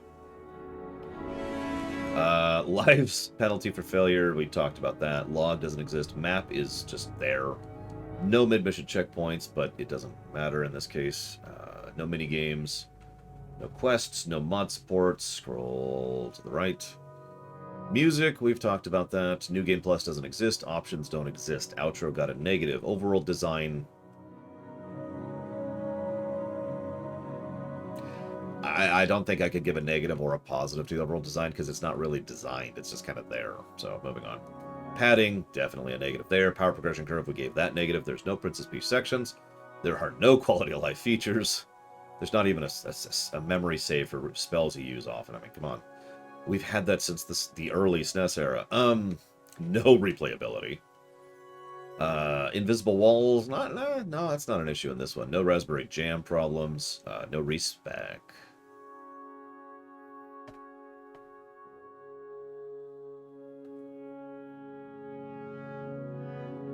Yeah, that really doesn't count as an option. So look, I'm sorry. Being able to do that. If I'm being nice, that's not a negative.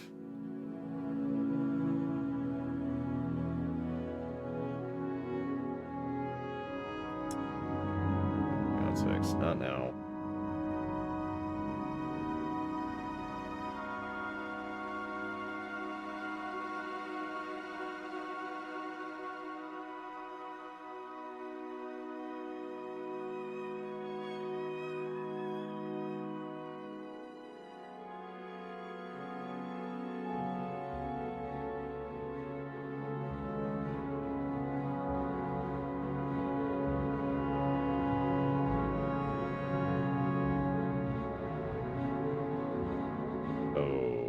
Okay, that gets to wait. I'll look at that later. See, the thing I'm hesitating on with the respec thing is I've already given 2 negatives for the build yourself into a corner thing. Excuse me, I've given you 3 because it's the worst example that I've ever seen. The absence of a respec, I'm not sure qualifies as a negative. So let's look historically speaking. So we've given negatives for Dragon Age Origins, Expedition Vikings, Jade Empire, sensing a trend here, and Vampire the Masquerade Bloodlines for a lack of respec. Because in all of those games, it is to the detriment of the game. And now that I'm see, this is why this audit list exists. I love this spreadsheet. So now that I'm saying that, I think the lack of respec is a negative, and allow me to explain why. It's because it hinders your ability to try out stuff. Assuming this game wasn't garbage, the idea is that you should actually have reasons for trying different stuff. I want to try a fire-water build. I want to try a pure wind build. I want to try a wind melee build, etc., etc. Now, obviously, those aren't viable because the game is crap, but the fact is you are effectively restricted from doing that other than just starting the game over because there's a finite number of things, and that involves a lot of grind. And so there's no, I want to try out something else. I want to try a different method of play in a game that should be encouraging you to try different methods of play. So I think we can justify by itself a respec negative.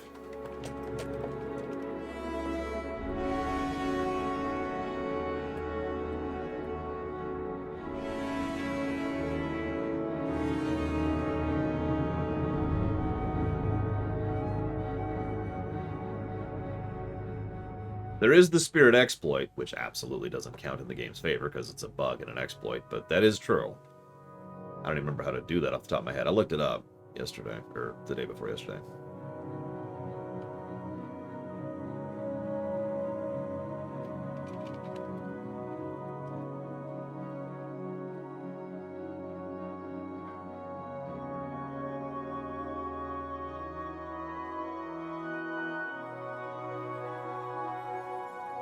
I don't think I can justify it, Dr. Winter. And the reason why is because I have played games which have worse encounter rates than this, and so with that standard established, I don't think that really counts.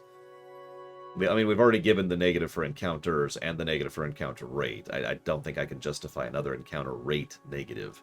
If anything, what you're talking about would be more a negative for the dungeons, which we have already given. So I don't think I can go that way, Dr. Winter.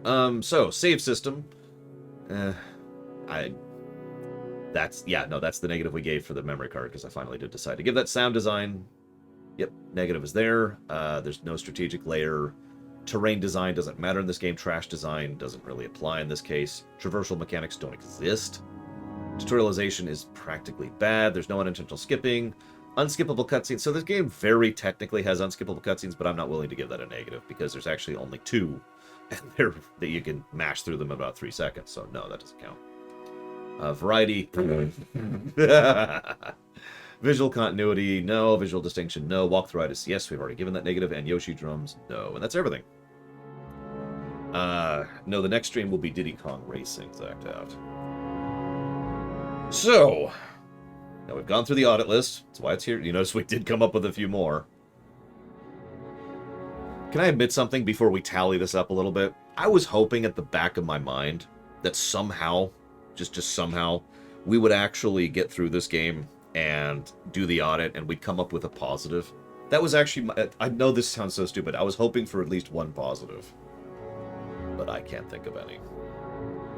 -9 to gameplay. -40.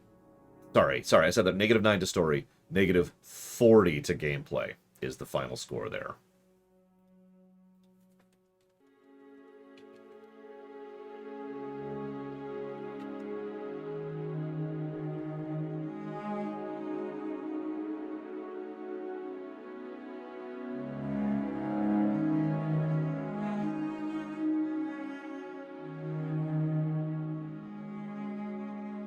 If I could say one last thing, I'll say this in the rumination too, because I have to work on the rumination after this. And by rumination, I mean lamentation. I'm gonna have to set up the LEDs again. There's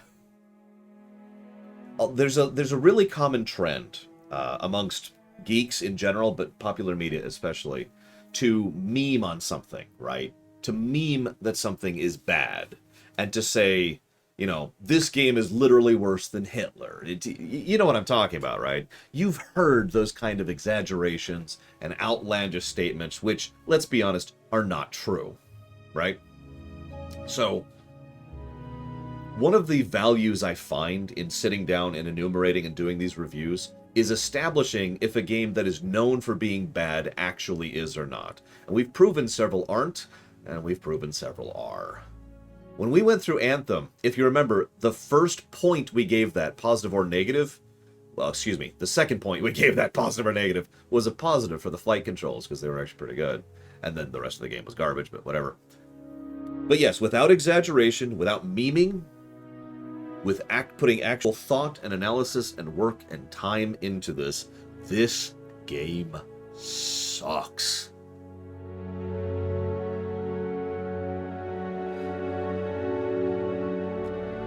I have beaten this game 1.5 times without cheats. And, you know, I'd like to say that's an accomplishment. I'd like to say I feel proud of that, but I don't. Probably more than 1.5 times. We were reasonably close to the end. This game, and I want to stress this, I'm actually surprised. I really didn't think it would be this bad. I really did.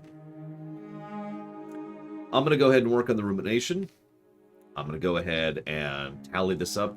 I won't know the golden score until I figure out a couple of other little details. But as soon as I do know the golden number for this, it will obviously go up on the website. It'll go up in the spreadsheet.